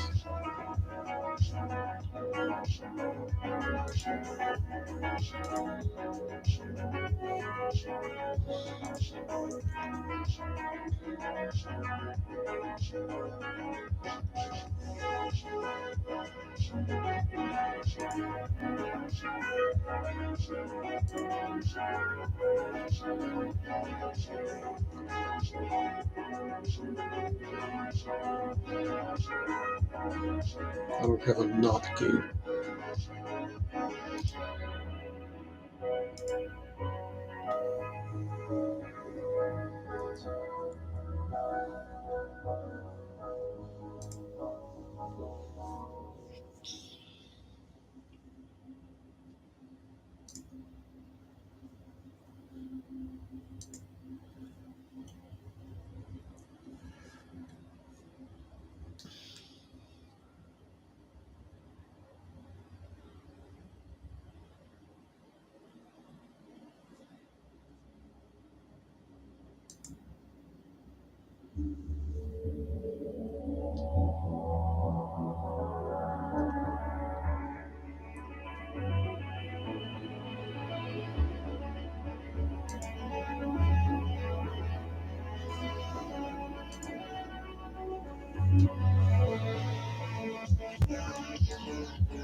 So I'm missing a gate. There is one where it wants both A and B. See if you want the red to go through. No, you want the red to go through and become a blue. So that's my inverter. But see, that's going to short circuit. How do I reset this thing? Okay.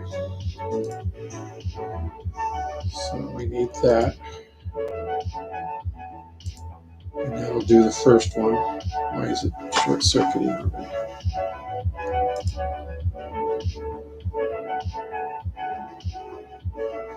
Okay, so we have A and B there.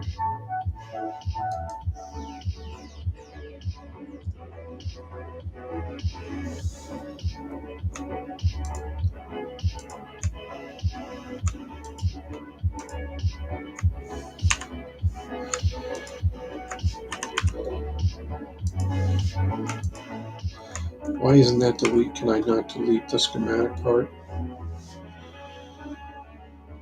Alright.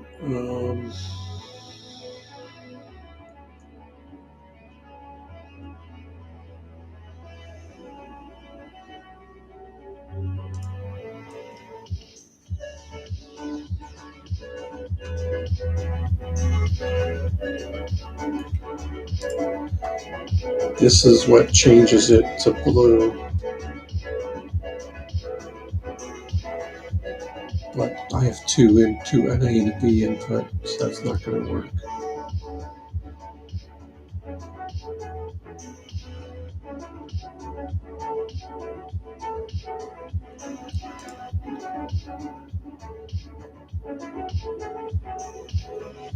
And this doesn't change it.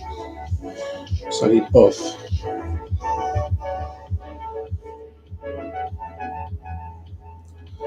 So I think what you want to do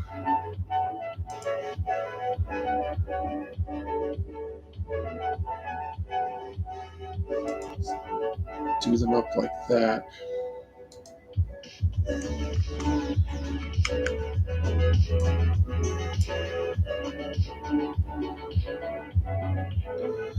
I don't really want to save it as a blueprint. I just want to edit the blueprint.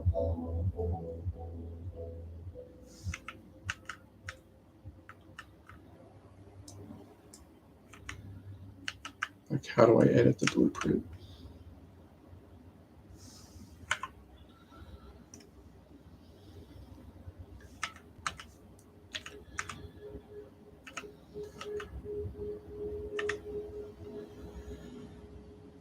I'm not sure.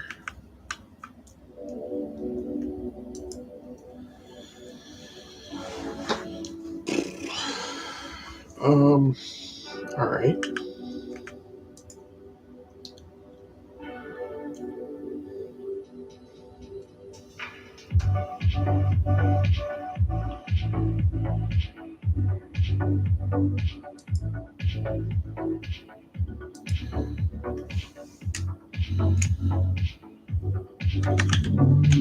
And not.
I should do them in a row.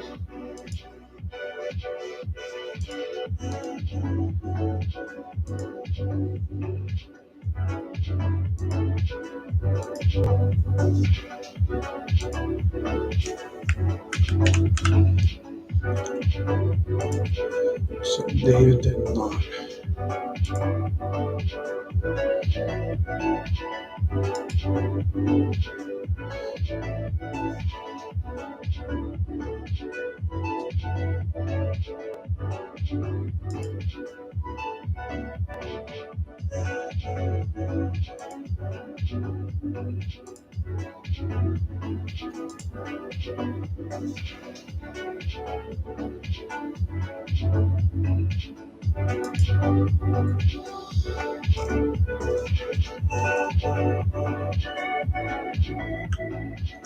Is this right?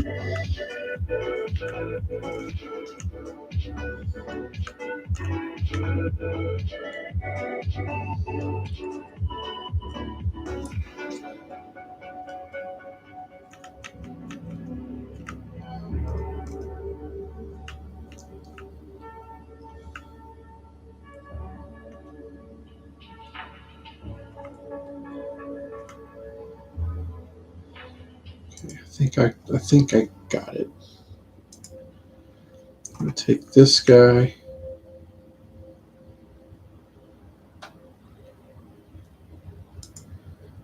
There. To start, you're going to take its output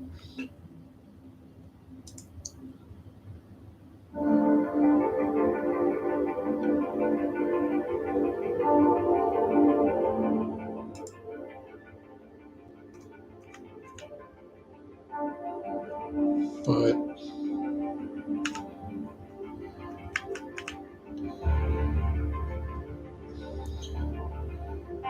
let's just see if that works. They're not connected.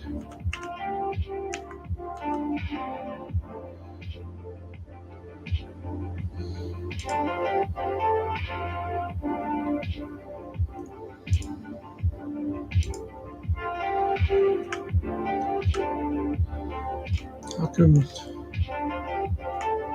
I must have, no, I know what I did wrong.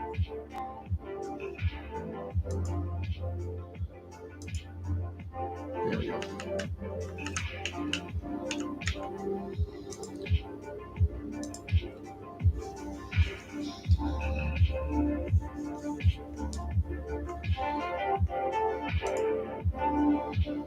There.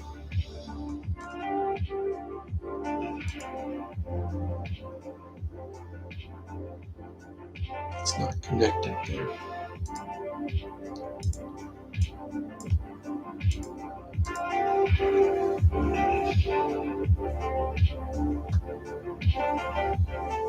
Okay. We have that output, but where it happened, what happens to the blue?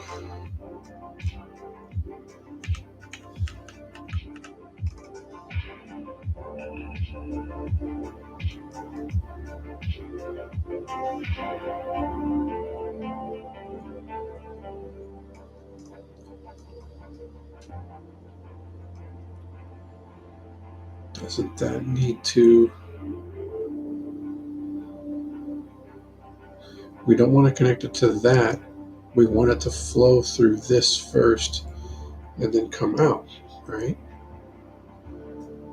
In which we have it coming out, but it's going into the gates.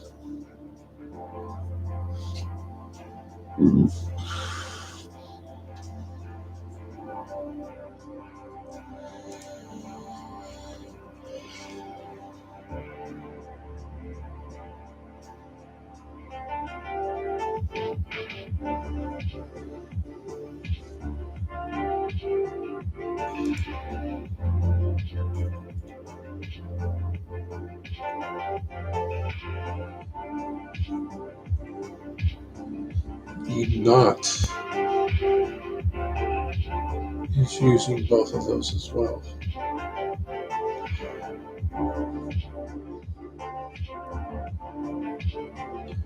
What are we outputting? We're not outputting this, are we? No. You're outputting this guy and this guy.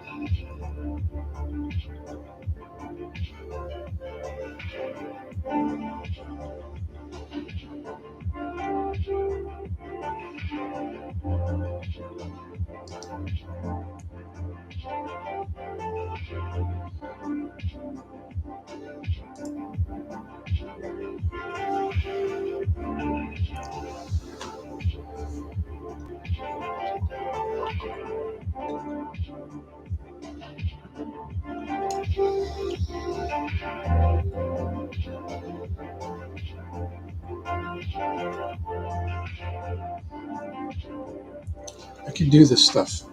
Why is it that I'm having such trouble with it? This should be like addition and subtraction for me, and I'm having trouble with it. That's quite odd. Maybe it's because I don't understand what it's trying to get at.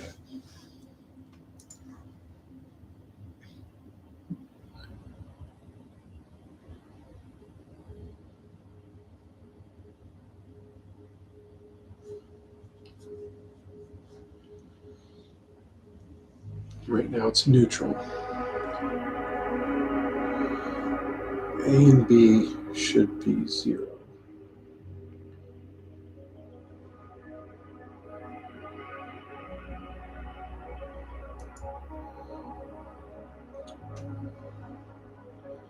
Send in A.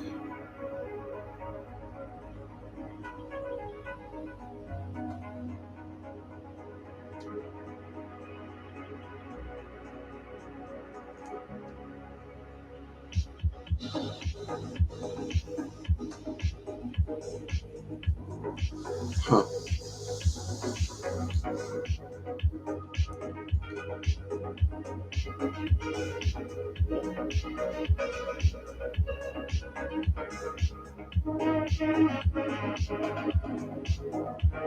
It's just ones and zeros, man.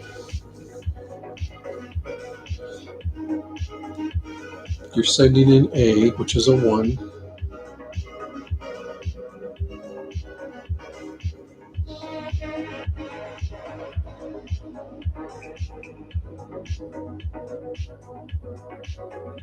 You're sending in B, which is a 0.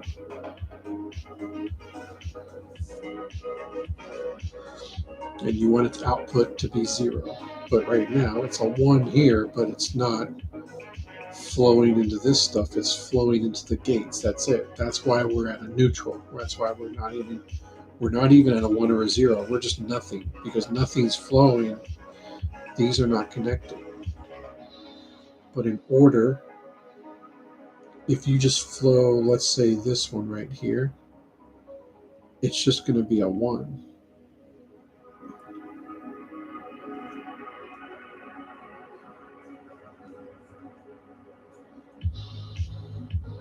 I don't think that's going to fix it.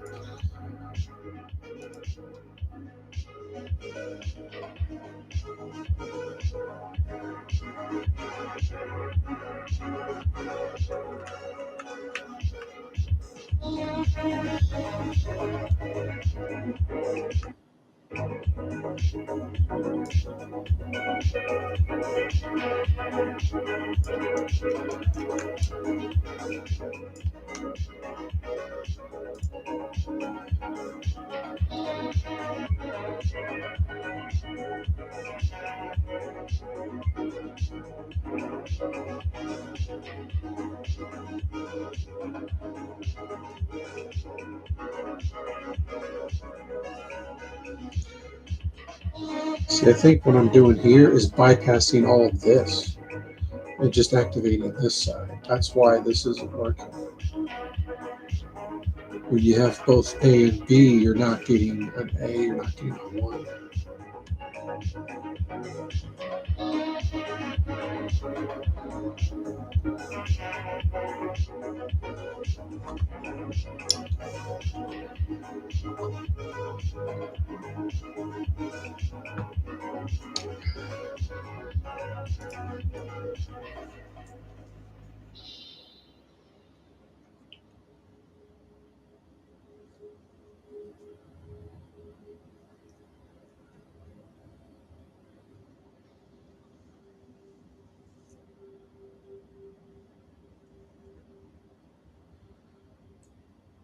I think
huh,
see, this is all right.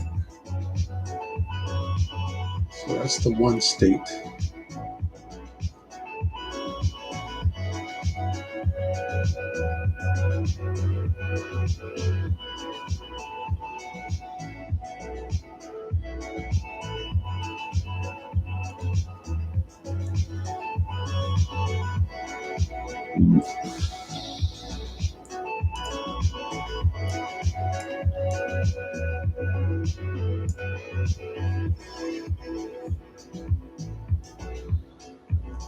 That's valid.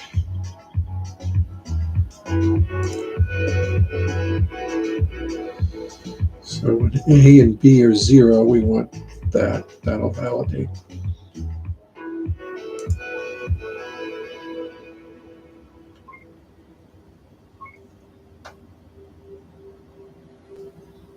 All right, we need this guy hooked up to make that 1.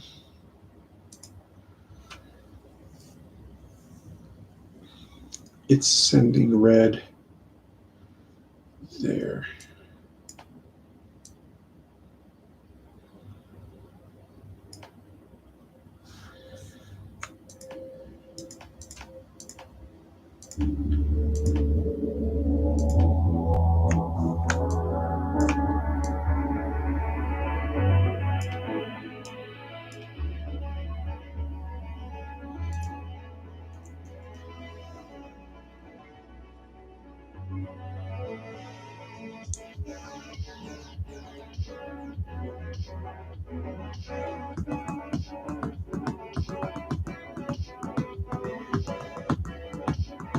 How do you send that?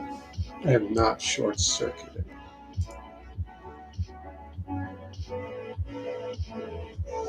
So when A is 0 and B is 1, how do you get A to flow through?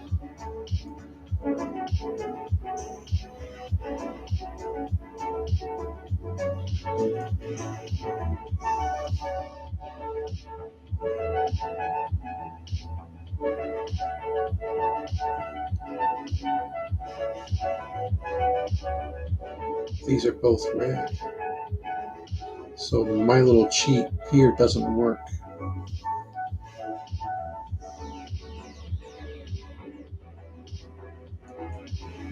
Because all that's doing is sending B through on both of those legs.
Yeah, I think this thing right here is messing it up. I can't do that.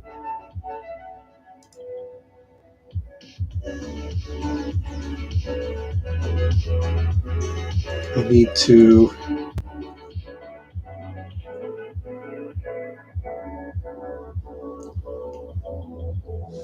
I can't do this.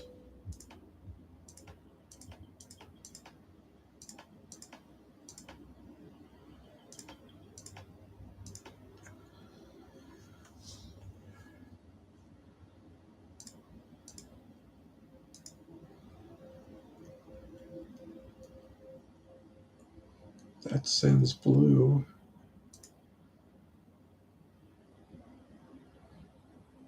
That sends blue because it doesn't change this right here.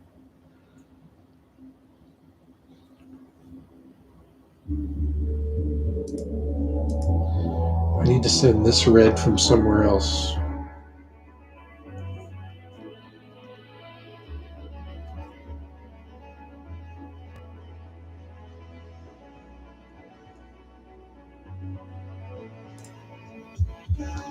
Let's do this one first.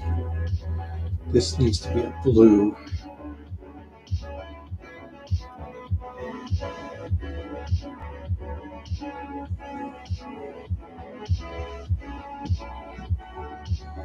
Couldn't I send it from here?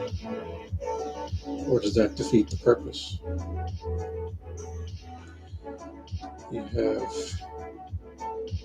A is blue.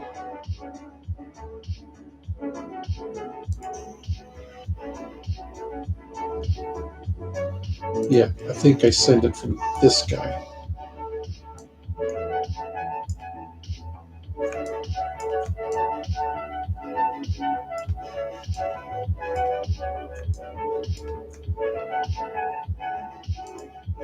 I think that'll do it.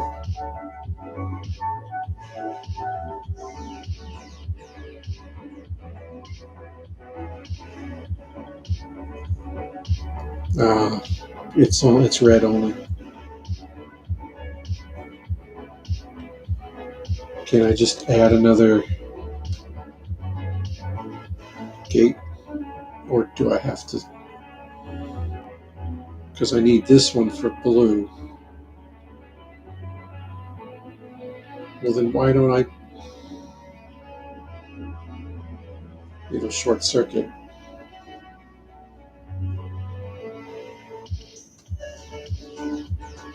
So there's a time where blue will go through there. So I think this one's going to need another gate.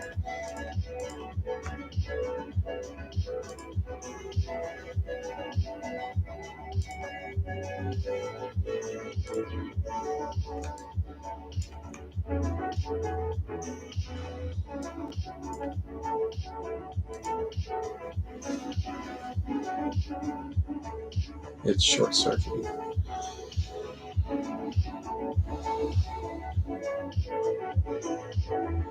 But why? That's not blue.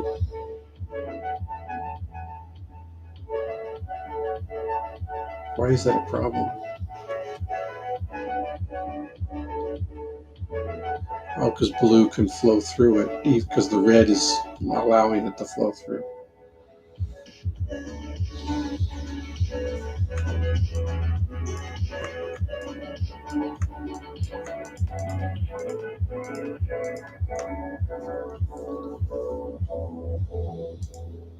See it again?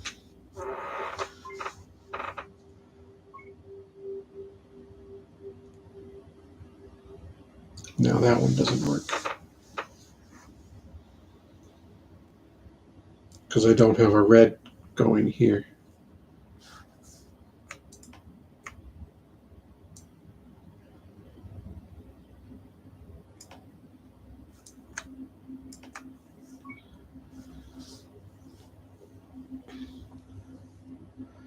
When you do number 4, they're both red.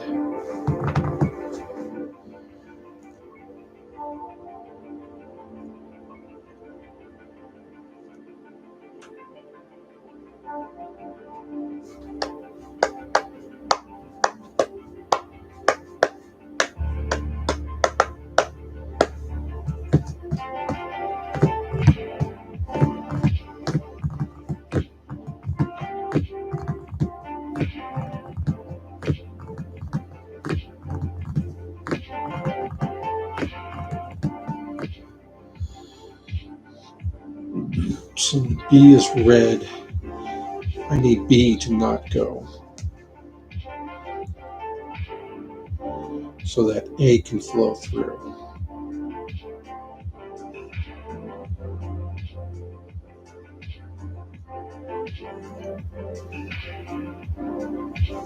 Which is this one.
Yeah, I swear I need another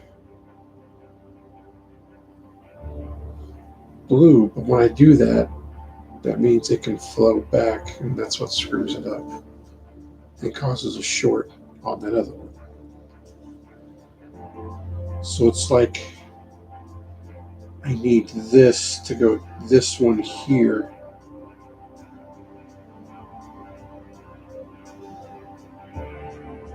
to go to a gate, not this one, right?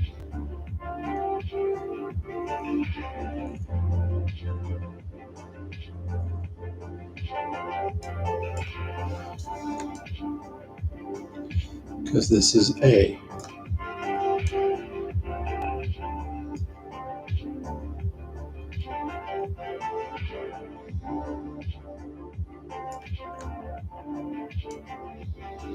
Won't that cause a short? Red, it's blue, it's red, blue. Okay, but again, you're going to the wrong gate. It can't flow.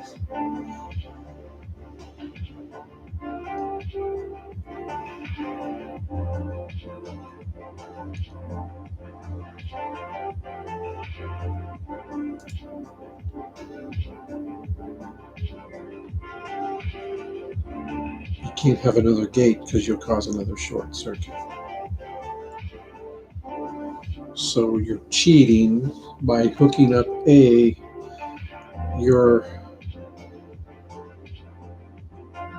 This A right here is not valid. It's bypassing shit going to that gate. That's not going to work.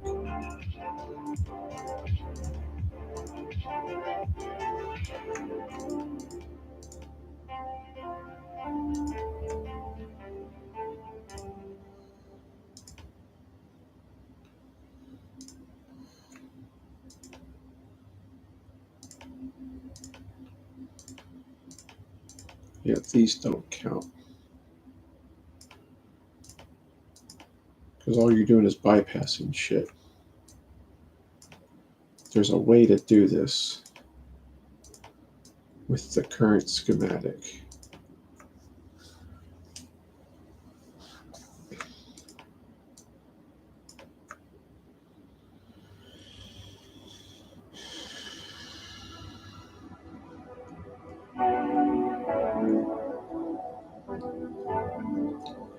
So just do them one at a time again.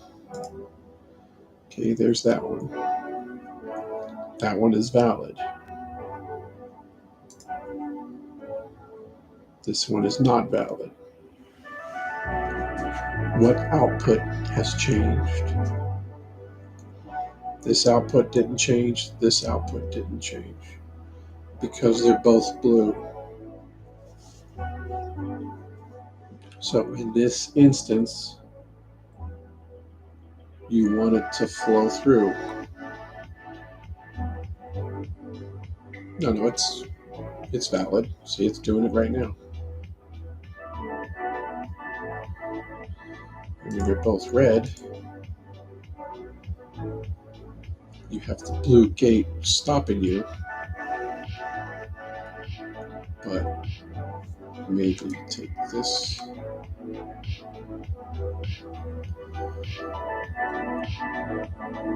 Why did it change?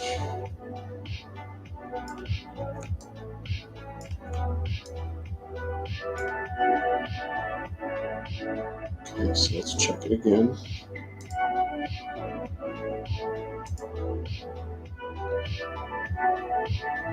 Okay, that's blue. And see, that stopped. Something failed.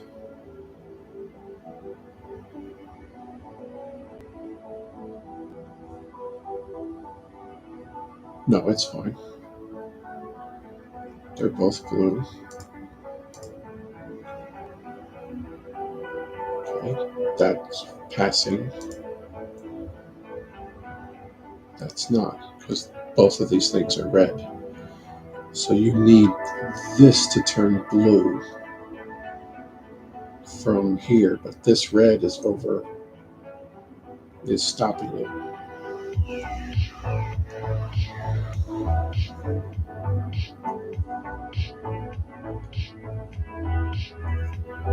And if you just extend this over, you're going to short circuit it. That doesn't work.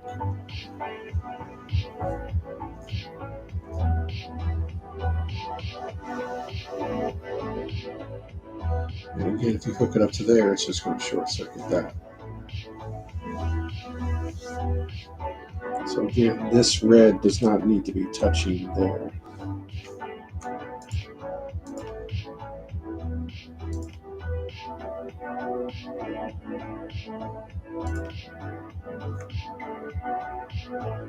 But you turn it blue and you want it to go there. This isn't that hard, Jim. I know you can figure this out. You're smart. You've done this stuff. It's really not that bad.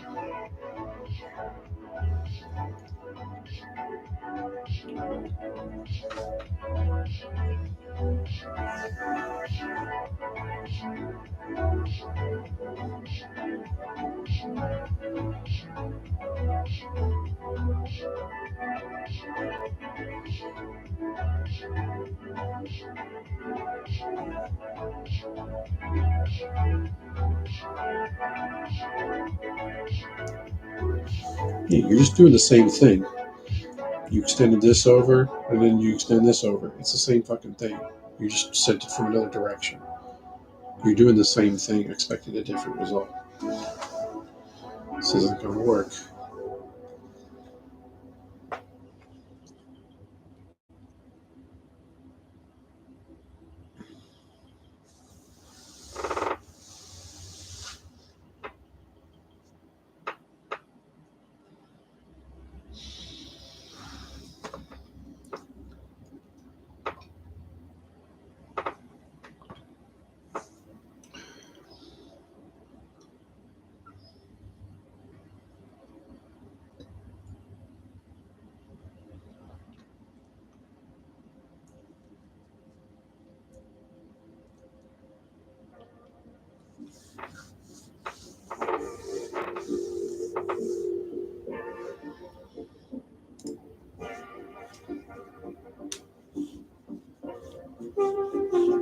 Fucking nose is itchy.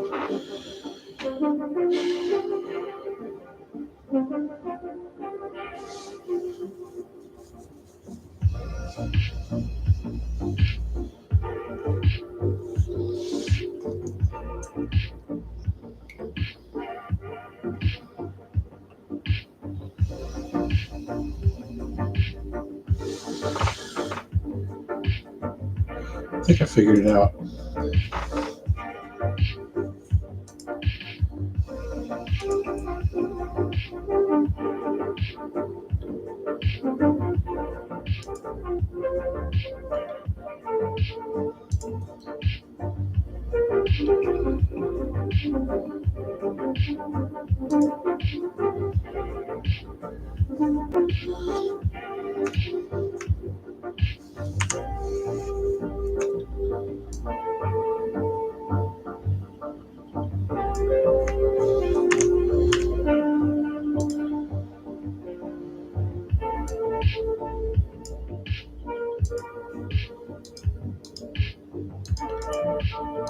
How do you move this thing again?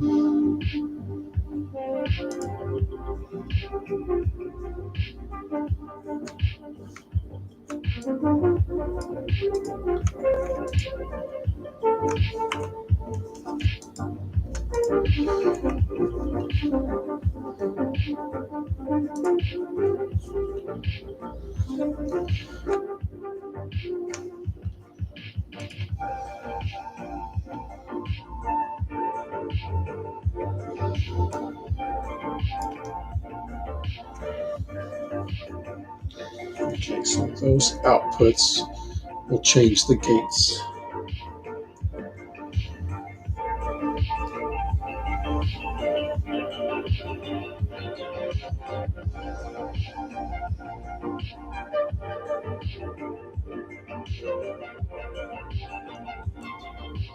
So I figured it out. I'm still sitting here staring at it. I think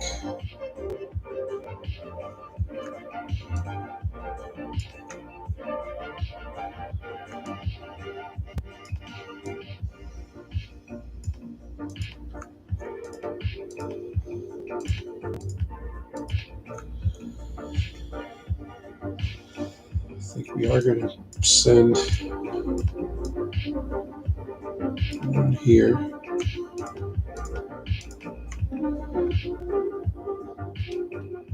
Send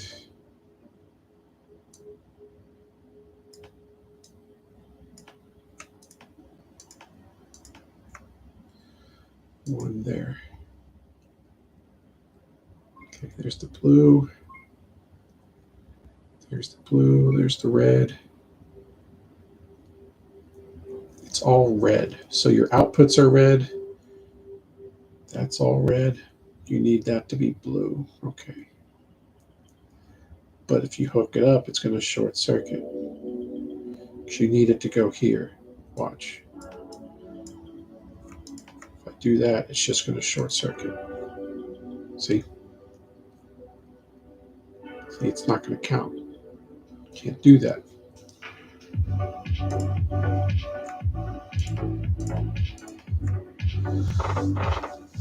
So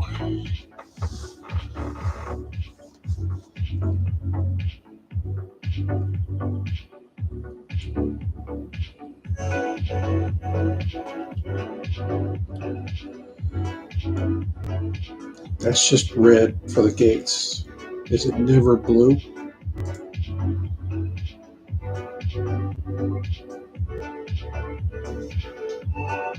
It is.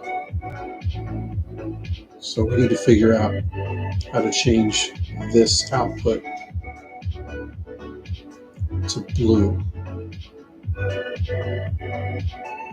But it still won't go through because this is red. I need the blue. You see it again? Just stop.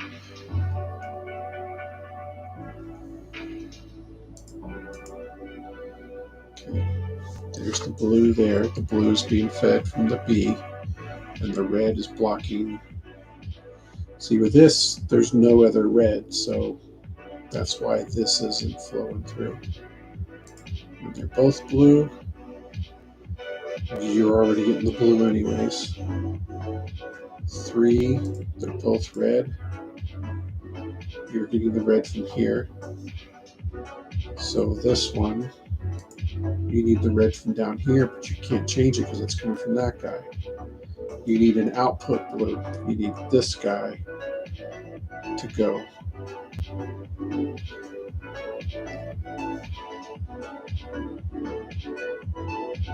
And that's not going to work because it's going to short circuit.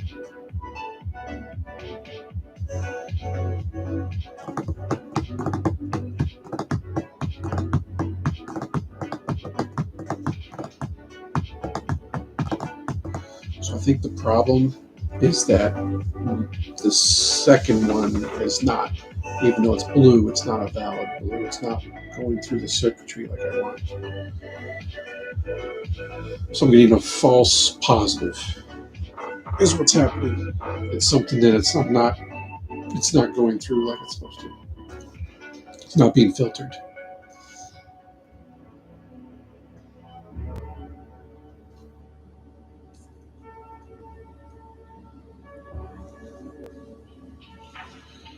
So the A can't get through. And if it does get through, it's just going to short circuit. That's what's happening. Because if I just jumper it, it short circuits. If I just jumper from here, it's going to short circuit. So what am I?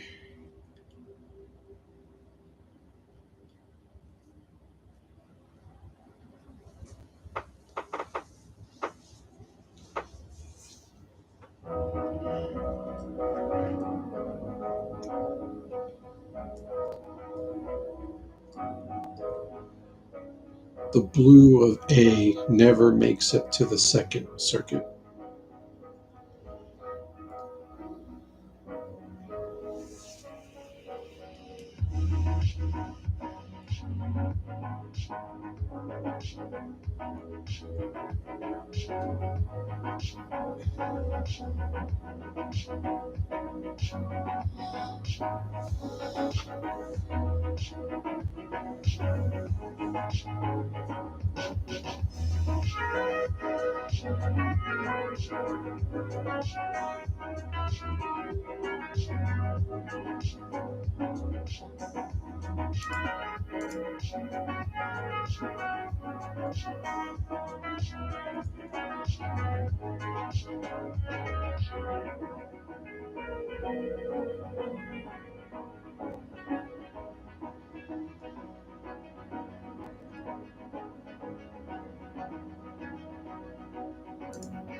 So B is the only thing that's working.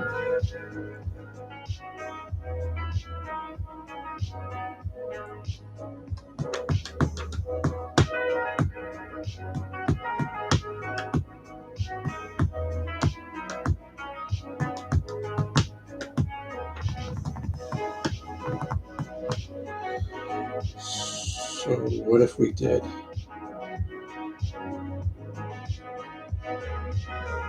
this with this?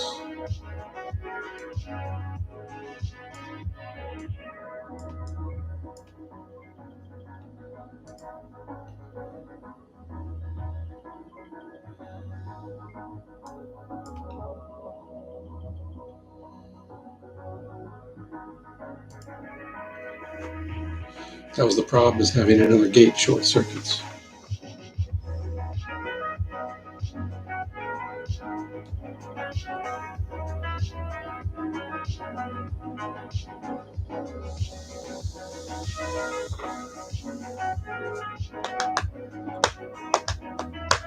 Like that's blue.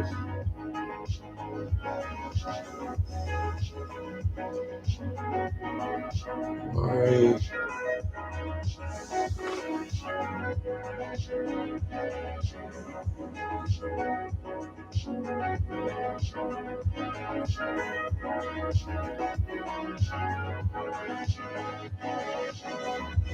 Wouldn't this cut this off?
So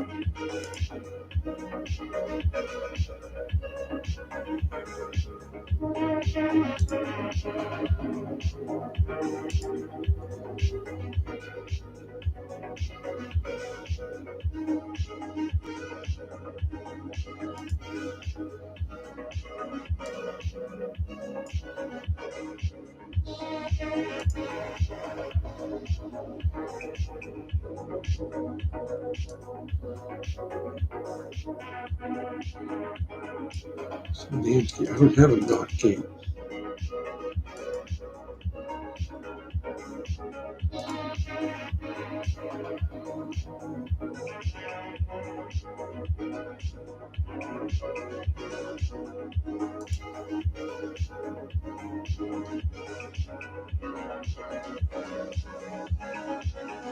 This is an inverter gate. This is what's messing me up.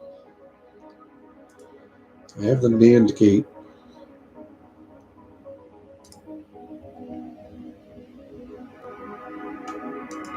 So I need this one.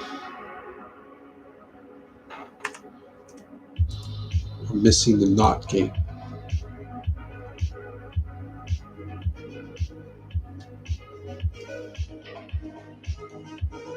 This is an inverter gate. This is not what I need. What is the NOT gate?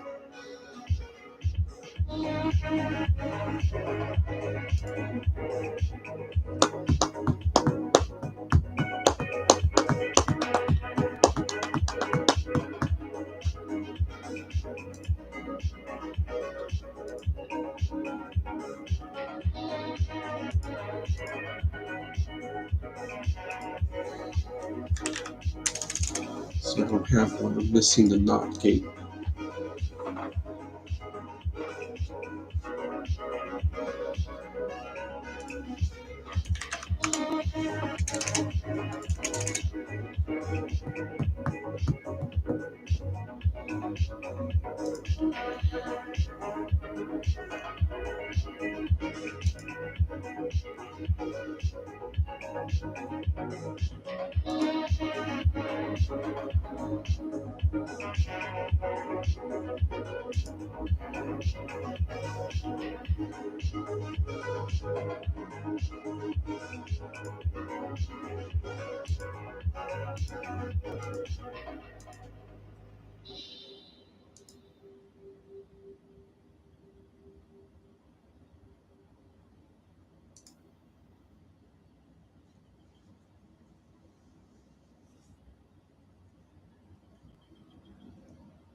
It is the inverter.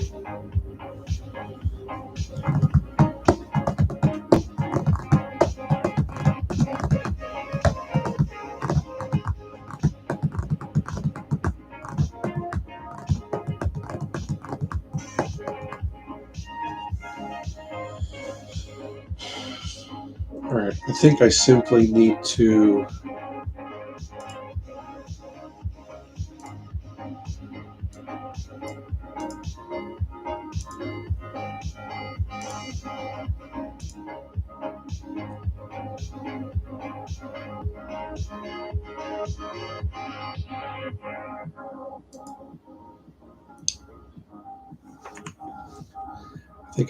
need to go ahead and add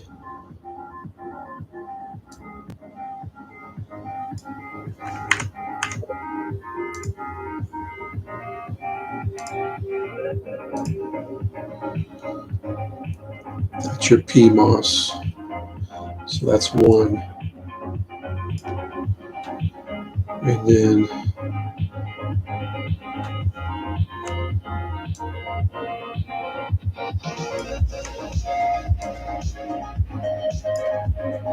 I could just simply add that. This is my input from the output of that guy.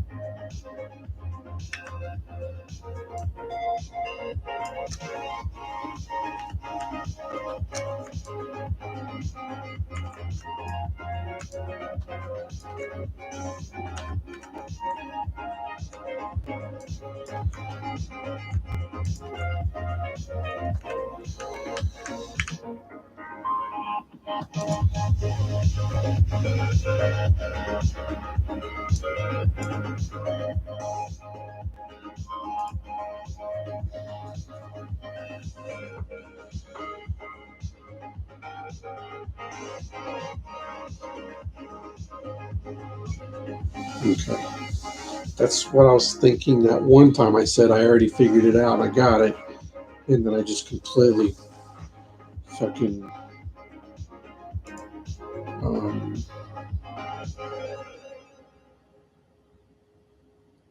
fucked my brain up because all I had to simply do is connect the 1 and the 0 to complete that. The inverter gate is a NOT gate. That's what was throwing me off. Man.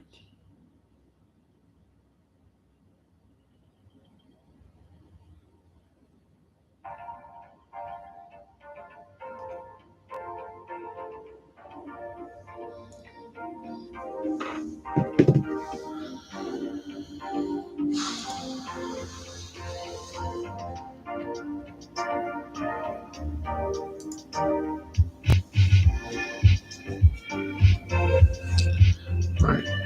This is what I just made. It's literally what I just did.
Just backwards, right?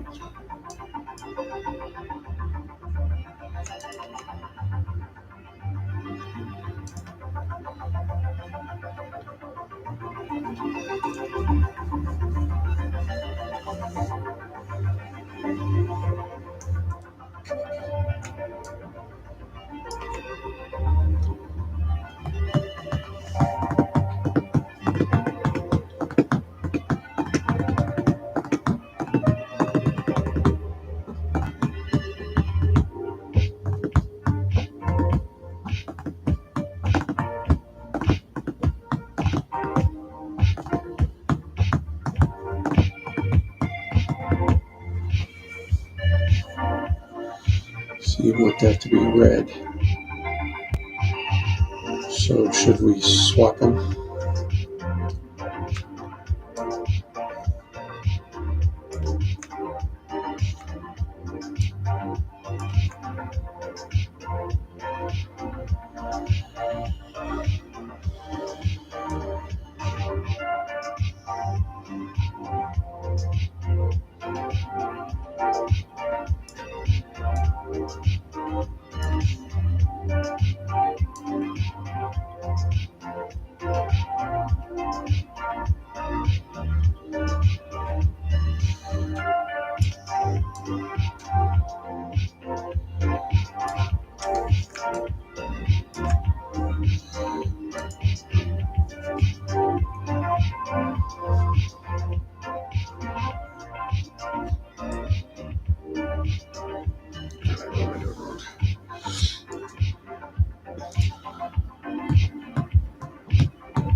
Okay.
It's hooked up.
I ain't gonna lie, my brain for some reason is starting to fry a little bit. And I'm telling you, this shit is easy.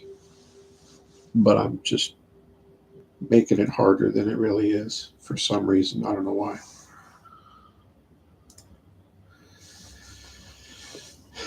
This is an XOR gate, so it's a bunch of NANDs put together. So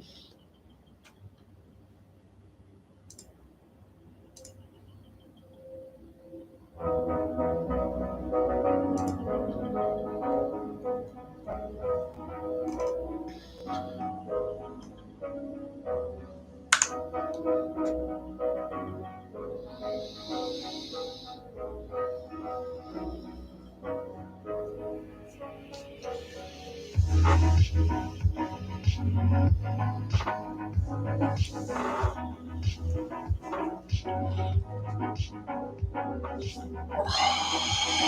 think I'm gonna be done for a while.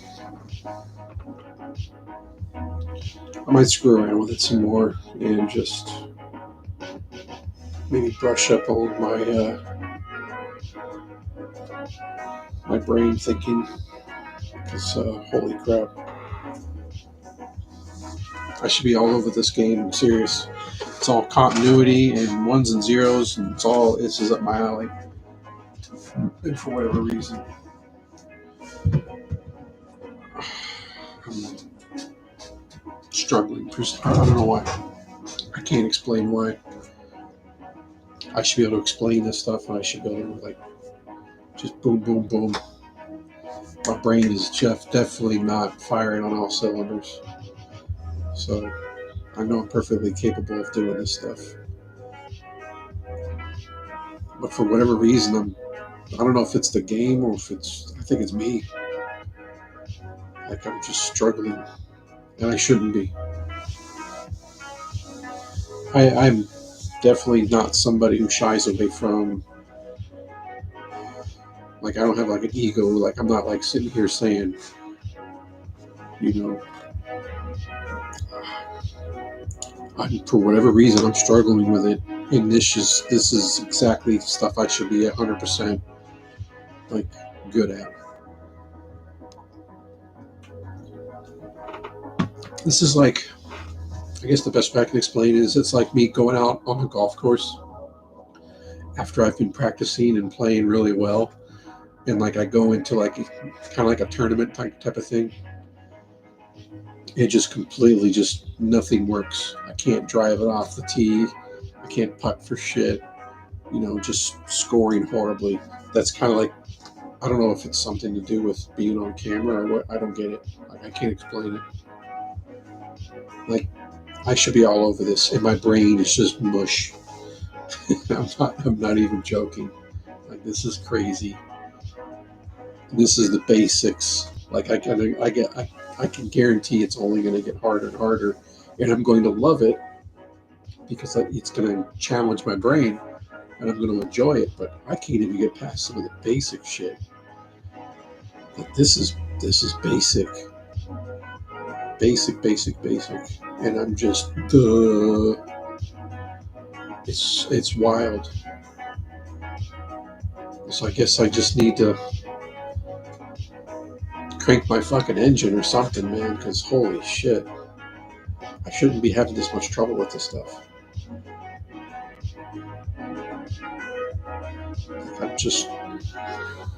I'm in a fog, so I think I'll leave it at that. I'll probably play some solitaire or some shit, something stupid simple. I don't know. Holy shit, this is bad.